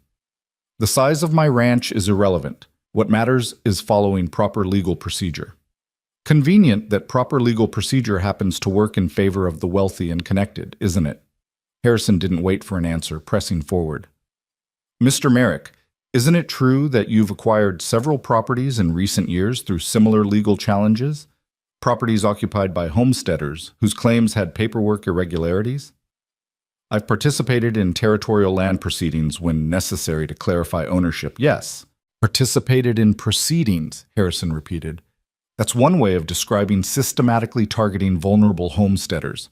How many families have lost their homes because of these proceedings, Mr. Merrick? Objection. Pemberton was on his feet, face flushed. This is harassment of the witness, not legitimate questioning. Sustained, Morrison said, but Eleanor saw something in his expression that might have been discomfort. Mr. Harrison, move on. Harrison returned to the defense table, but he'd made his point. The gallery was murmuring, and Eleanor saw several faces that had been neutral now watching Barrett Merrick with open hostility. Harrison had successfully reframed the case from dry legal procedure to something more primal, wealthy power trying to crush working-class survival. The afternoon stretched longer as final arguments were made, as Harrison and Pemberton battled over interpretations of law and precedent, as the case was reduced to competing narratives about what justice demanded. Eleanor listened with exhaustion replacing anxiety, too drained to maintain the heightened tension that had carried her through the day. Whatever happened now was beyond her control. She'd testified, had told their truth, had presented herself and her family as honestly as possible. The rest was up to Morrison. Judge Morrison finally called an end to testimony as the winter sun slanted low through the courtroom windows. I'll take this matter under advisement, he announced, his voice giving nothing away. Both parties will be notified of my decision within 3 days. Court is adjourned. The gavel fell with terrible finality, and suddenly it was over. No immediate verdict, no dramatic revelation, just Morrison disappearing into his chambers and the courtroom beginning to empty. Eleanor sat frozen, not quite able to process that months of anxiety had culminated in this anticlimactic ending. 3 more days of waiting, 3 more days of not knowing whether they'd lost everything. Cole pulled her gently to her feet, and she realized her siblings were there, pressing close, all of them looking to her for reassurance she didn't have to give. Harrison was gathering papers with mechanical efficiency, his expression revealing nothing about how he thought it had gone. "Did we win?" Samuel asked, his 7-year-old voice cutting through adult circumspection to the question that mattered. "We don't know yet, buddy," Cole said gently, lifting the boy into his arms. "The judge needs time to think about everything he heard today. But we made our case. We showed him the truth. Now we wait and see if truth matters more than power." They filed out of the courtroom into cold evening air, and Eleanor saw Barrett Merrick standing on the courthouse steps with his lawyer, the 2 men deep in conversation. Merrick's eyes found Cole, and father and son stared at each other across the space that separated them. A distance measured in more than feet, measured in principles and choices, and the unbridgeable gap between 2 visions of what life should be. Barrett Merrick spoke first, his voice carrying clearly. "Son, you've made your position clear. When this is done, when the judge rules in my favor as he will, I want you to understand something. You've burned every bridge. You've chosen poverty and strangers over family and legacy. Don't come asking for forgiveness or reinstatement." Cole's response was quiet but firm, pitched to carry to his father but not broadcast to the gathered crowd. "I chose integrity over complicity. If that costs me your approval and my inheritance, then the price is worth paying. I'm not coming back, Father. Not to your ranch, not to your empire, not to the life you've mapped out. I'm building something different, something that doesn't require destroying other people to maintain." "Noble words from someone who's never had to actually struggle," Merrick said coldly. "Let's see how noble you feel when reality sets in and you realize you've thrown away security for people who'll never be able to give you the life you're accustomed to." "The life I'm accustomed to is empty," Cole replied. "I'd rather struggle with people I respect than prosper through exploitation." Mother understood that. "I wish you still could." He turned away before his father could respond, guiding Eleanor and her siblings toward the wagon. But Eleanor looked back and saw Barrett Merrick's expression, and beneath the anger and coldness, she glimpsed something that might have been pain, the complicated grief of a father losing a son, not to death, but to differing principles. They returned to the boarding house in heavy silence, exhaustion settling over all of them like a blanket. Mrs. Chen had supper waiting, her kindness continuing to surprise Eleanor, and they ate mechanically, too drained for conversation. Harrison joined them briefly to say he thought the case had gone as well as could be expected given the circumstances, but his careful optimism did little to ease Eleanor's anxiety. That night, lying in the small room with her sleeping siblings around her, Eleanor tried to imagine what came next. If Morrison ruled for them, they'd return home victorious, the land secured absolutely, able to finally relax the constant vigilance that had defined their existence. If he ruled against them, they'd have to pack up everything they owned, leave the cabin her father built, surrender the land they'd fought so desperately to keep. Even if Cole's promise to start over somewhere else was genuine, the thought of leaving felt like dying, like losing not just a place, but an essential part of herself. 3 days, 72 hours between now and knowing. Eleanor didn't think she'd survive the wait, but of course she would because she had to, because her siblings were depending on her strength, even when she had none left. She'd survived her parents' deaths and months of desperate poverty and the fear of losing everything to Barrett Merrick's legal maneuvering. She could survive 3 more days. She had to. The 3 days of waiting stretched like years, each hour dragging with the weight of uncertainty. Eleanor tried to keep busy, tried to maintain normalcy for her siblings, but everything felt suspended, caught between possible futures. They stayed at the boarding house, unable to return home until they knew whether home would still be theirs, and the small rooms became a kind of limbo, neither here nor there, neither safe nor lost, just waiting. On the second day, Harrison came with news that made Eleanor's stomach drop. "I've heard rumors," he said quietly, keeping his voice low so the children wouldn't hear. Judge Morrison has been seen meeting privately with Barrett Merrick's lawyers. It could be innocent, procedural questions, clarifications, but it could also mean they're negotiating the terms of a ruling in Merrick's favor. Can he do that? Cole demanded, his voice tight with controlled fury. Can he just decide our case based on private meetings? Technically, no. Practically? Harrison shrugged, his expression grim. Judges have enormous discretion in these cases. If Morrison wants to rule for Merrick, he'll find legal justification for it. The question is whether he wants to badly enough to ignore the obvious injustice. Eleanor felt something harden in her chest, anger replacing the anxiety that had been consuming her. She'd known the system was weighted against people like her, had understood intellectually that wealth bought influence, but experiencing it directly, watching the process designed to protect homesteaders be twisted to serve the exact opposite purpose, it ignited something fierce inside her. Then we make sure everyone knows, she said, her voice steady despite the rage burning through her. If Morrison rules against us, we make sure the whole territory understands it was politics and money, not justice. We make him pay the price of public opinion, even if we can't win in his courtroom. Cole looked at her with something like pride.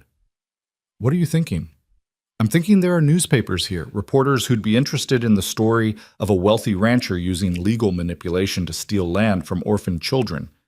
I'm thinking public pressure might be the only leverage we have left.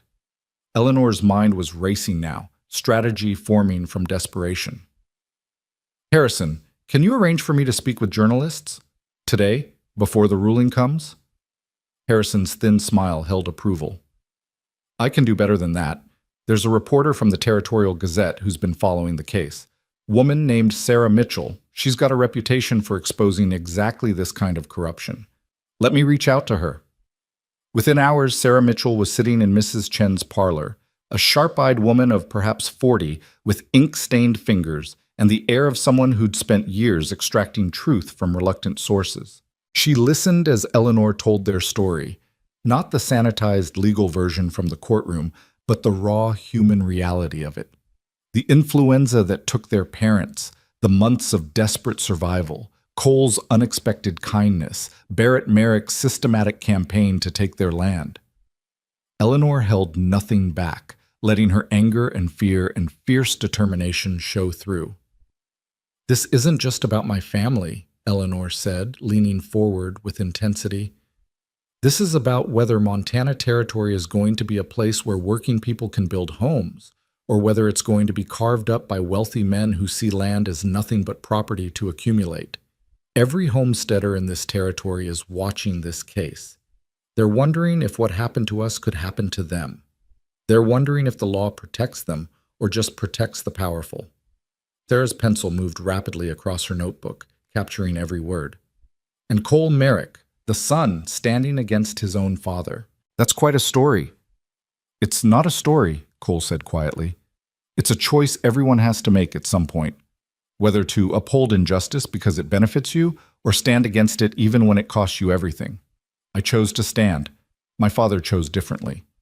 Sarah asked pointed questions for over an hour, digging into details, confirming facts, building the narrative that would appear in the next day's Territorial Gazette. When she finally left, her expression suggested she'd found exactly the kind of story she'd been hoping for, one with clear villains and heroes, with injustice that would outrage readers, with stakes that mattered beyond the immediate parties involved. That woman is going to light a fire under Morrison, Harrison observed with satisfaction after Sarah departed. The judge won't want to be portrayed as the corrupt official who ruled against orphaned children on behalf of a wealthy rancher. Public opinion matters, even to territorial judges. Unless he's already made his decision and doesn't care about public opinion, Thomas said, his 12-year-old pragmatism cutting through adult optimism. Then at least people will know the truth, Eleanor replied. At least we won't lose in silence and obscurity. At least we'll have fought with everything we had. The third day arrived with painful slowness. Sarah Mitchell's article appeared in the Morning Gazette, and it was everything Eleanor had hoped for, passionate, detailed, painting Barrett Merrick as exactly the kind of land-grabbing baron that territorial reformers had been warning about. The article didn't just cover their case, it exposed Merrick's pattern of similar challenges, named other families he'd displaced, questioned whether territorial land law was serving its intended purpose or just enabling wealthy consolidation. By mid-morning, the boarding house had received 3 visits from other homesteaders, people Eleanor had never met who'd read the article and wanted to offer support. By afternoon, a small crowd had gathered outside the courthouse, homesteaders and their families holding signs demanding fair treatment and just rulings. The case that had seemed like a private struggle had become something larger, a flashpoint for tensions that had been building throughout the territory. Morrison has to have seen this, Cole said, watching the growing crowd from the boarding house window. He has to know that whatever he decides will make him either a hero or a villain to half the territory. Which half has more power? Margaret asked, showing the uncomfortable insight that poverty had taught her. The ranchers have money, Cole acknowledged, but the homesteaders have numbers and vote. Morrison's appointed now, but territorial judges eventually have to face election if they want to stay in office. Public opinion might matter more than he'd like to admit. The summons came at 3 o'clock. A messenger from the courthouse, informing them that Judge Morrison was ready to deliver his ruling. Eleanor's hands shook as she helped her siblings into their coats, as she prepared to walk back into that courtroom one final time. This was it. The moment that would determine whether they returned home victorious or left Montana Territory defeated.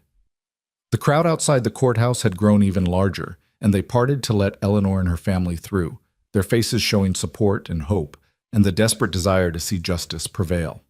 Eleanor felt the weight of their expectation, the knowledge that she was representing more than just her own family now. She was representing every homesteader who'd ever been pushed aside by wealthy power, every working family trying to build something against overwhelming odds. The courtroom was packed beyond capacity, people standing against the walls, filling the gallery completely. Barrett Merrick sat in his usual spot with Pemberton, but Eleanor noticed his expression was less confident than before, his jaw tight with tension that suggested he'd seen the article and understood its implications. Across the aisle, Cole sat beside her, his presence steady and grounding, his choice to stand with her made visible to everyone present. Judge Morrison entered with his usual gravity, but Eleanor thought she detected something different in his bearing. Uncertainty, maybe? Or the weight of knowing his decision would be scrutinized by more people than usual. He settled into his seat, arranged papers before him, and let the tension build for a long moment before speaking. I've reviewed the evidence presented, the testimony offered, and the relevant territorial statutes governing homestead claims, Morrison began, his voice carrying clearly through the silent courtroom. This case presents a conflict between procedural requirements and the essential purposes of homestead law. On one side, we have incomplete paperwork and technical deficiencies. On the other, we have a family that has clearly met the core requirements of homesteading, continuous occupation, good faith improvements, and the establishment of a genuine home. Eleanor's heart was hammering so hard she felt dizzy. She couldn't read Morrison's expression, couldn't tell from his words which way he was leaning. Beside her, Cole's hand found hers, squeezing gently, offering what comfort he could. Mr. Merrick's attorneys argue that paperwork requirements exist for good reason and cannot be waived simply because a family faces hardship, Morrison continued. They're not wrong about the importance of proper documentation. Our territorial land system depends on clear, complete records. However, he paused, and Eleanor saw his gaze move across the packed courtroom, taking in the faces watching him. The purpose of homestead law is not to create bureaucratic obstacles. It exists to give working families the opportunity to establish homes through their own labor and commitment. Morrison shifted his attention directly to Eleanor, and something in his expression softened almost imperceptibly. Miss Wade, you and your siblings have demonstrated remarkable resilience in the face of devastating loss. You've maintained and improved property that your father began claiming. You've integrated into your community. You've built a home in the truest sense of that word. The technical deficiencies in your filing are real, but they are also the result of circumstances beyond your control. Your father's untimely death and your own focus on survival rather than bureaucratic procedure. Eleanor couldn't breathe, couldn't move, caught between hope and terror, as Morrison's words seemed to point in one direction but hadn't yet reached a conclusion. After careful consideration of the law and the facts, I find that the Wade family's claim, while imperfect in its documentation, meets the essential requirements of homestead law. The continuous occupation, the visible improvements, the good faith establishment of a home, these core elements are present and undeniable. Therefore, I am ruling in favor of Miss Eleanor Wade. The challenge filed by Barrett Merrick is denied. The Wade homestead claim is hereby validated and confirmed.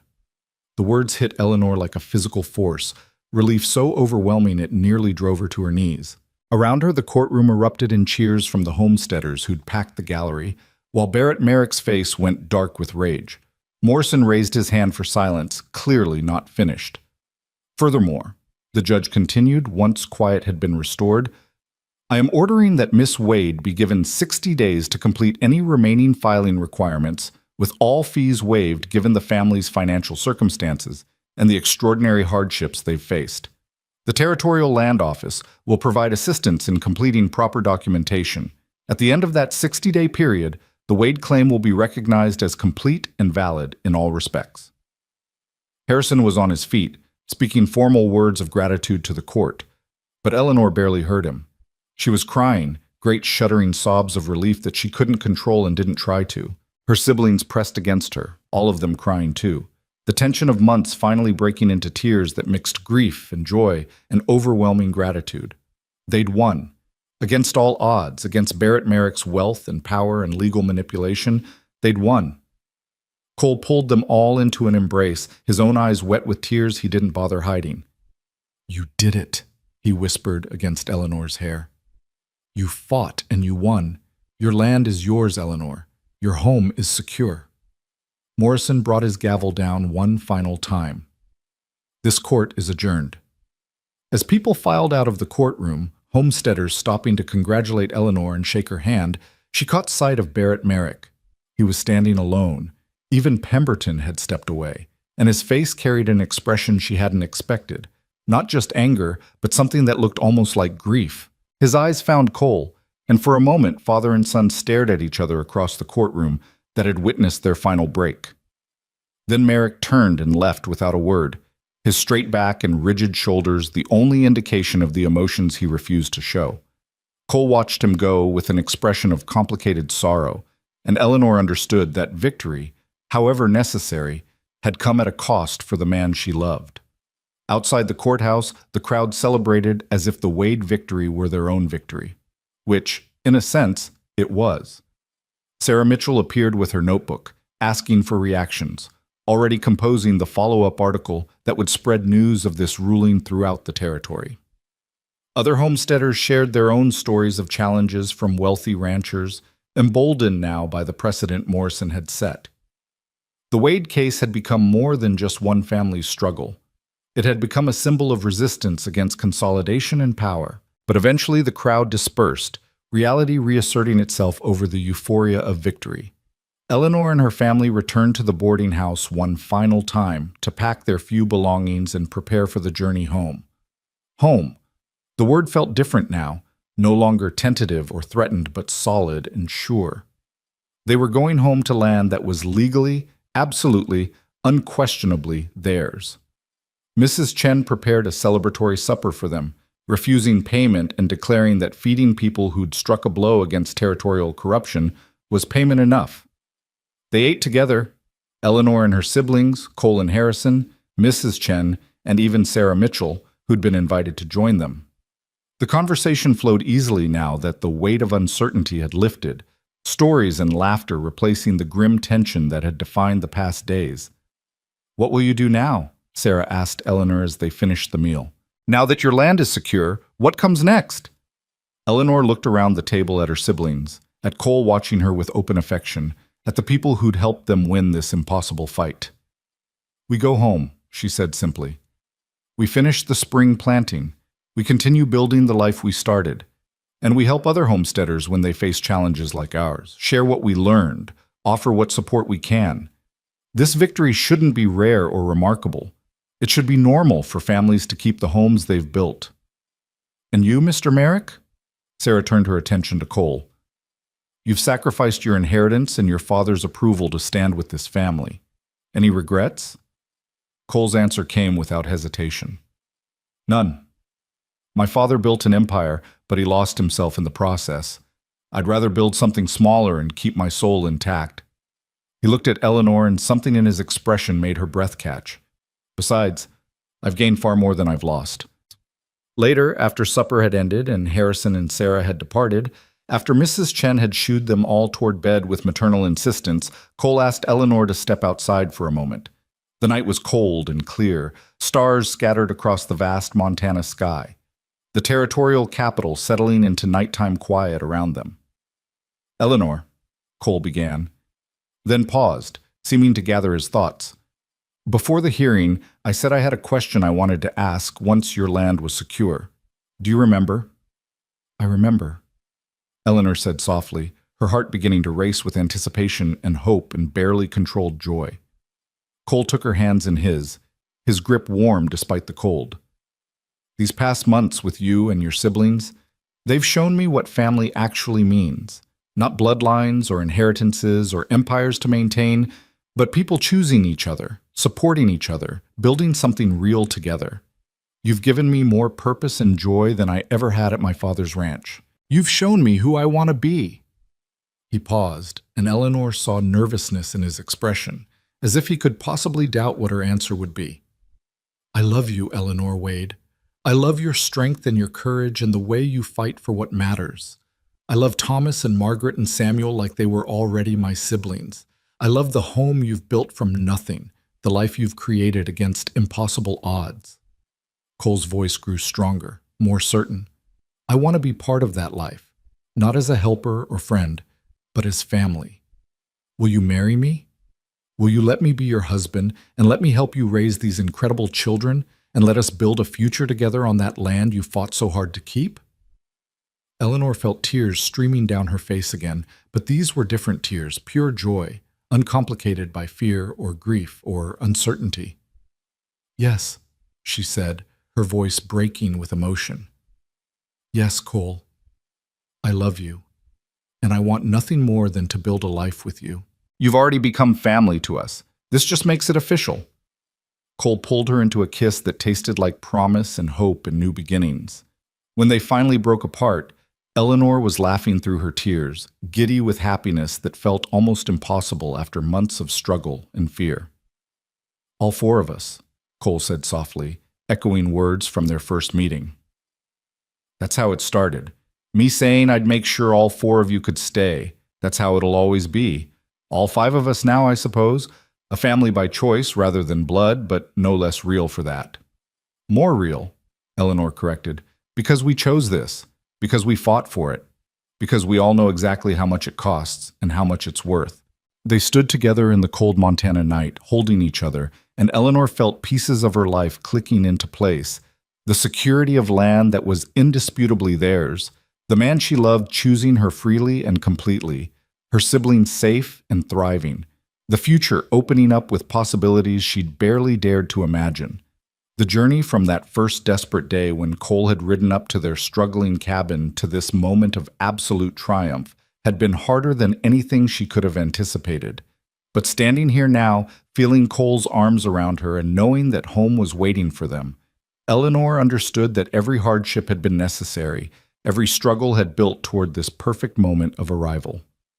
The next morning, they began the journey home. The wagon that had carried them to the territorial capital, in fear, now carried them back in triumph. The legal documents Harrison had secured tucked safely in Eleanor's bag, proof absolute that the land was theirs, that no one could ever challenge them again.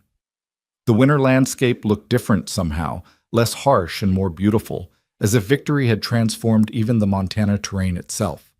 They reached the cabin as the sun set on the second day of travel, and Eleanor felt her throat tighten with emotion at the sight of it. The structure that had seemed so fragile and threatened now stood solid and permanent, no longer just shelter, but truly home. Cole had improved it so much over the winter months. The roof was sound, the walls were tight, the barn was sturdy. It looked like a place where a family could thrive, not just survive. Thomas and Margaret ran ahead, eager to check on their cow and the chickens they'd left with a neighbor, their voices bright with joy at being back. Samuel clung to Eleanor's hand, his small face beaming with the relief of return. This was familiar. This was theirs. This was home. Cole helped Eleanor down from the wagon, his hands lingering at her waist, his expression carrying the same wonder she felt. "This is really happening," he said quietly. "This is really our future." "Our future," Eleanor repeated, loving the sound of it. "Together." They spent the evening settling back in, lighting fires against the cold, checking that everything had survived their absence. The cabin that had seemed small when it housed 4 now felt cozy rather than cramped with 5, space made sufficient by love and shared purpose. They made supper together, falling into easy domestic rhythms that suggested how well they'd work as a partnership. Margaret told stories that made everyone laugh. Thomas demonstrated his improving skills at various tasks. Samuel chattered about everything and nothing with the unself-conscious joy of a child who felt absolutely secure. Later, after the children were in bed, Eleanor and Cole sat together by the fire, planning the future that now felt genuinely possible. They'd marry in the spring, Cole said, when the weather improved and they could invite the neighbors and homesteaders who'd supported them. They'd expand the cabin slightly to accommodate 5 people more comfortably. They'd increase the garden, maybe acquire another cow, build slowly and carefully toward prosperity rather than just survival. "What about your father?" Eleanor asked quietly. "Will he ever forgive you for choosing us over his empire?" Cole was silent for a long moment, staring into the fire. "I don't know. Part of me hopes he will, hopes that losing me might make him reconsider what actually matters. But I can't control that, and I can't let his approval determine my choices. I made my decision, and I'd make it again without hesitation." He turned to look at her directly. "I don't regret losing an inheritance. I regret that my father became someone who valued empire over integrity. But that's his burden to carry, not mine." Eleanor leaned against his shoulder, drawing comfort from his solid presence. "I wish your mother could see you now, see the man you've become. I think she'd be proud." "I think she'd be glad I finally understood what she was trying to teach me," Cole agreed. "That character isn't inherited, it's chosen. That family isn't about blood, it's about commitment. That building something worth having sometimes means walking away from what you're offered." His arm tightened around Eleanor. "She would have loved you, I think, recognized in you the same fierce determination she had. You're more alike than you know, both of you willing to fight for what matters, regardless of the cost." They sat together in companionable silence, watching the fire burn down to embers, and Eleanor felt a peace she hadn't known since before her parents died. The fear that had been her constant companion for so long had finally released its grip. They were safe. They were home. They were together. Everything else, the work of farming, the challenges of expanding their homestead, the daily struggles of frontier life, would come, but she'd face it all with Cole beside her and her siblings thriving around them. Spring arrived gradually, winter reluctant to fully release its grip on Montana territory. But eventually warmth returned. Snow melted to reveal muddy earth ready for planting, and the world turned green with new growth.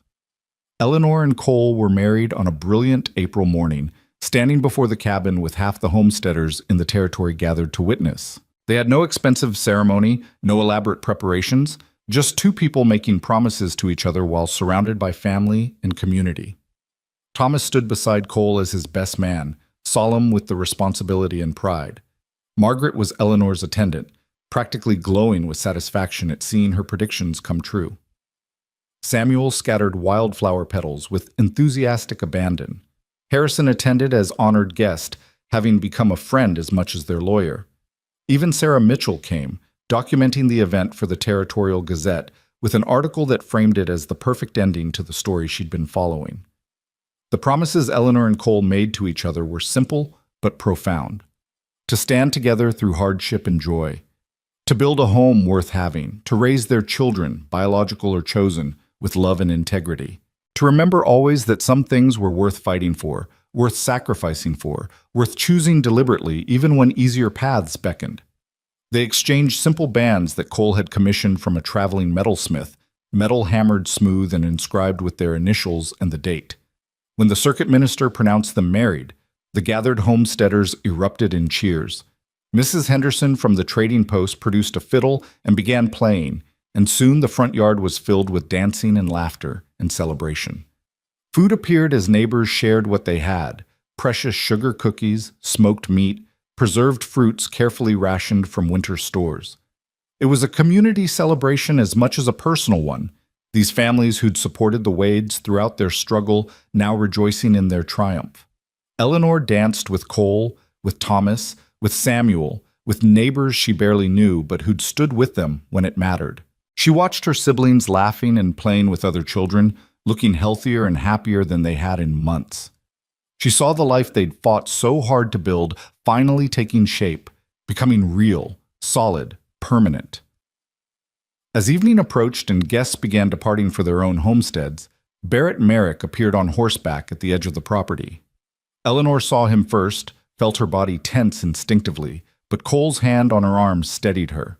Together they watched as Barrett dismounted slowly, hat in his hands, approaching with visible reluctance.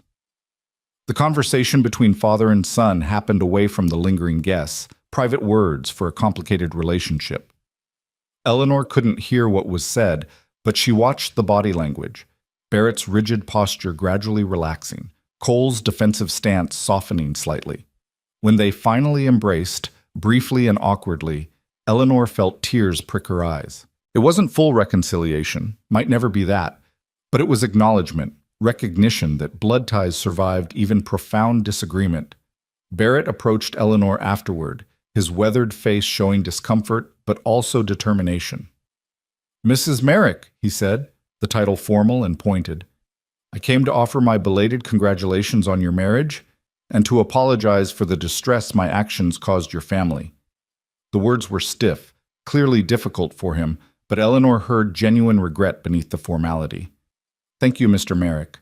I appreciate that. My son tells me I was wrong to challenge your claim, that I let grief and ambition twist my values into something my late wife wouldn't recognize." Barrett's voice roughened slightly at the mention of his wife. "He's not wrong. I've been lost since she died. Built an empire, but lost sight of why I was building it. The land is yours absolutely, Mrs. Merrick. You have my word. No more challenges, no interference. You've earned this home." "We all have," Eleanor said gently.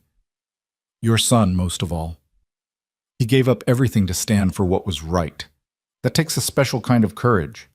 Barrett's eyes moved to where Cole was helping Thomas with something, the easy affection between them visible even at a distance. "I know. I'm proud of him, though I've done a poor job showing it. He's become the man his mother hoped he'd be. Better than I managed." He settled his hat back on his head, preparing to leave. "The land you have, it's good land, but it's just a start. If you ever want to expand, there's a section adjoining yours to the east that I'll deed to you as a wedding gift. Not charity," he added quickly, seeing Eleanor's expression. A father helping his son and new daughter-in-law establish themselves. "If you'll accept it." Eleanor looked at Cole, who'd rejoined them in time to hear his father's offer. Husband and wife exchanged a glance, a whole conversation happening in that look before Cole spoke. "We'll accept, Father, with gratitude. Not because we need it to survive, but because it represents something important. You recognizing that building a home matters more than building an empire. Mother would be pleased by that recognition." Barrett nodded shortly, emotion flickering across his face before he controlled it. "She would. She'd be pleased by a lot of things about this day." He mounted his horse with the ease of long practice. "You're welcome at the ranch, son.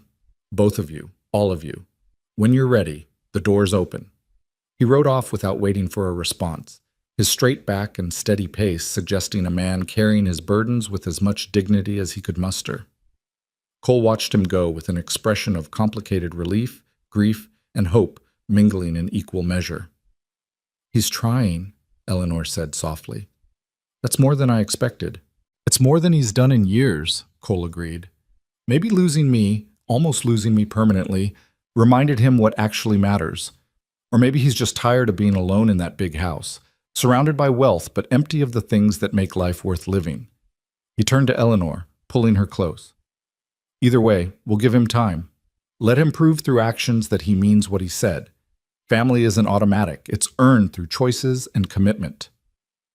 The last of the guests departed as night fell, leaving just the five of them, Eleanor and Cole, Thomas and Margaret and Samuel. They gathered in the cabin that now legally belonged to all of them, lit lamps against the darkness, and shared a final meal of their wedding day. The children were exhausted from excitement, barely able to keep their eyes open. Cole carried Samuel to bed, then came back to help Eleanor clean up the remains of the celebration. "This is really our life now," Eleanor said, marveling at the transformation from that first desperate winter. "Married, secure, building something real.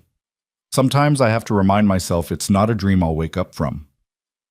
"If it's a dream, we're both having it," Cole replied, his arms coming around her from behind as she worked at the wash basin.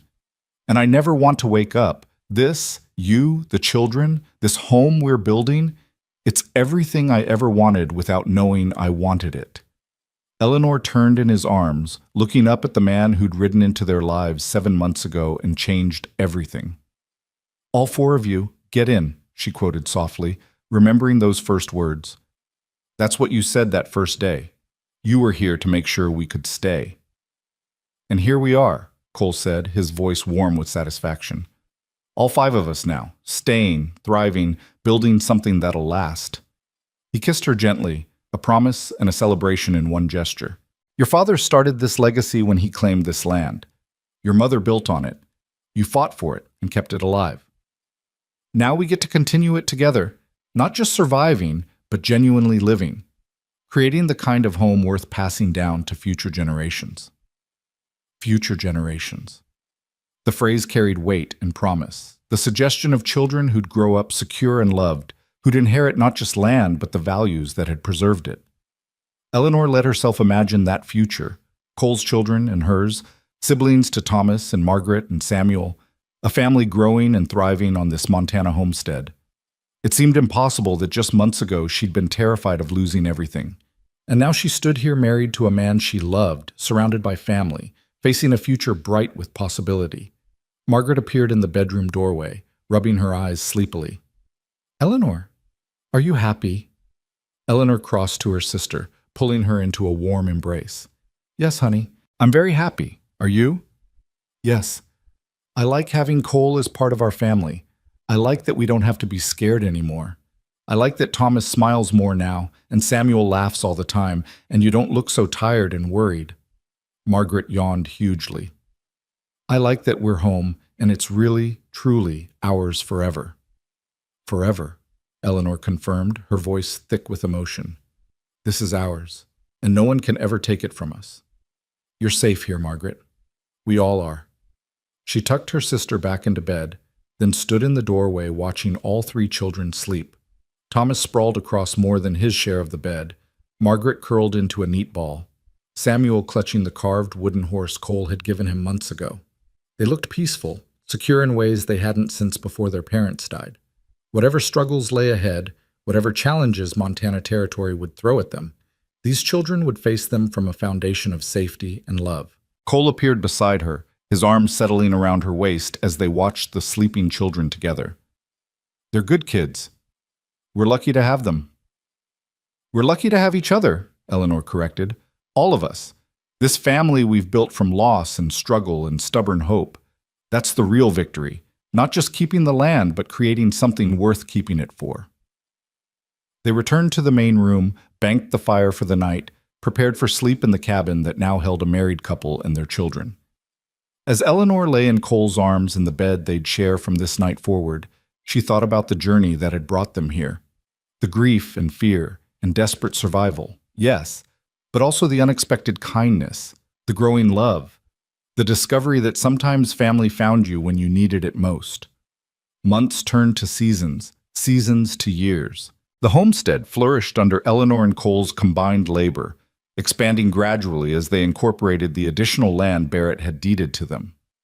Thomas grew into a young man of character and competence, eventually claiming his own section of land adjacent to theirs. Margaret's fierce spirit and sharp mind served her well. She became a teacher, educating homesteader children throughout the territory. Samuel grew up secure and happy, never doubting his place in the world or his family's love. Barrett Merrick never fully recaptured the warmth he'd possessed before his wife's death, But he built a careful relationship with his son and daughter-in-law, with the grandchildren who eventually came. He learned slowly to value people over property, to see his workers as individuals rather than resources. The change was incomplete and imperfect, but it was real. When he died 15 years after Cole's wedding, he left his ranch not to empire builders, but to the men who'd worked it faithfully, dividing his holdings among longtime employees with the same care he'd once used only for accumulation.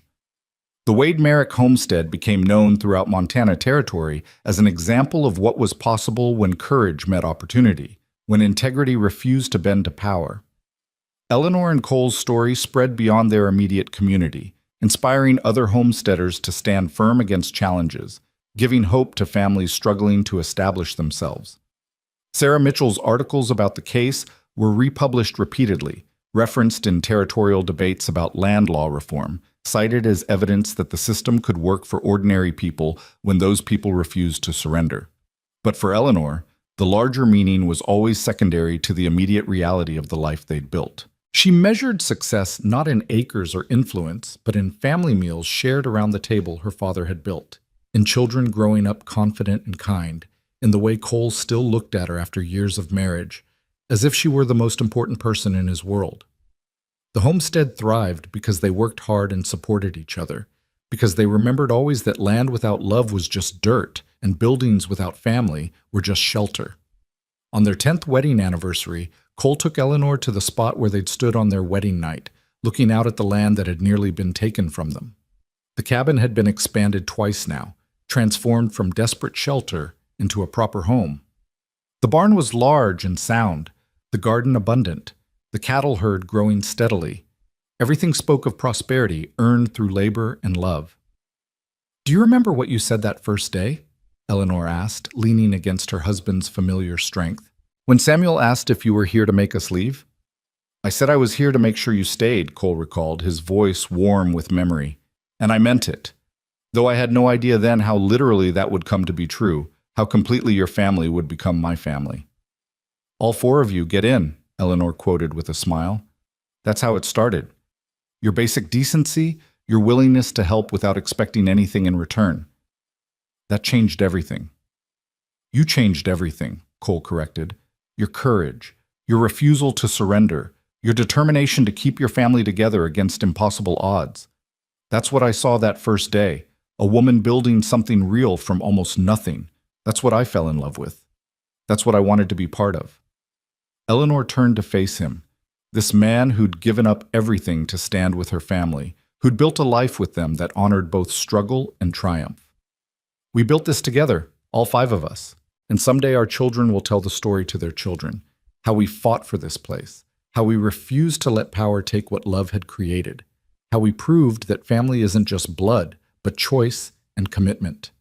The Montana sky stretched enormous above them, stars beginning to emerge as twilight deepened.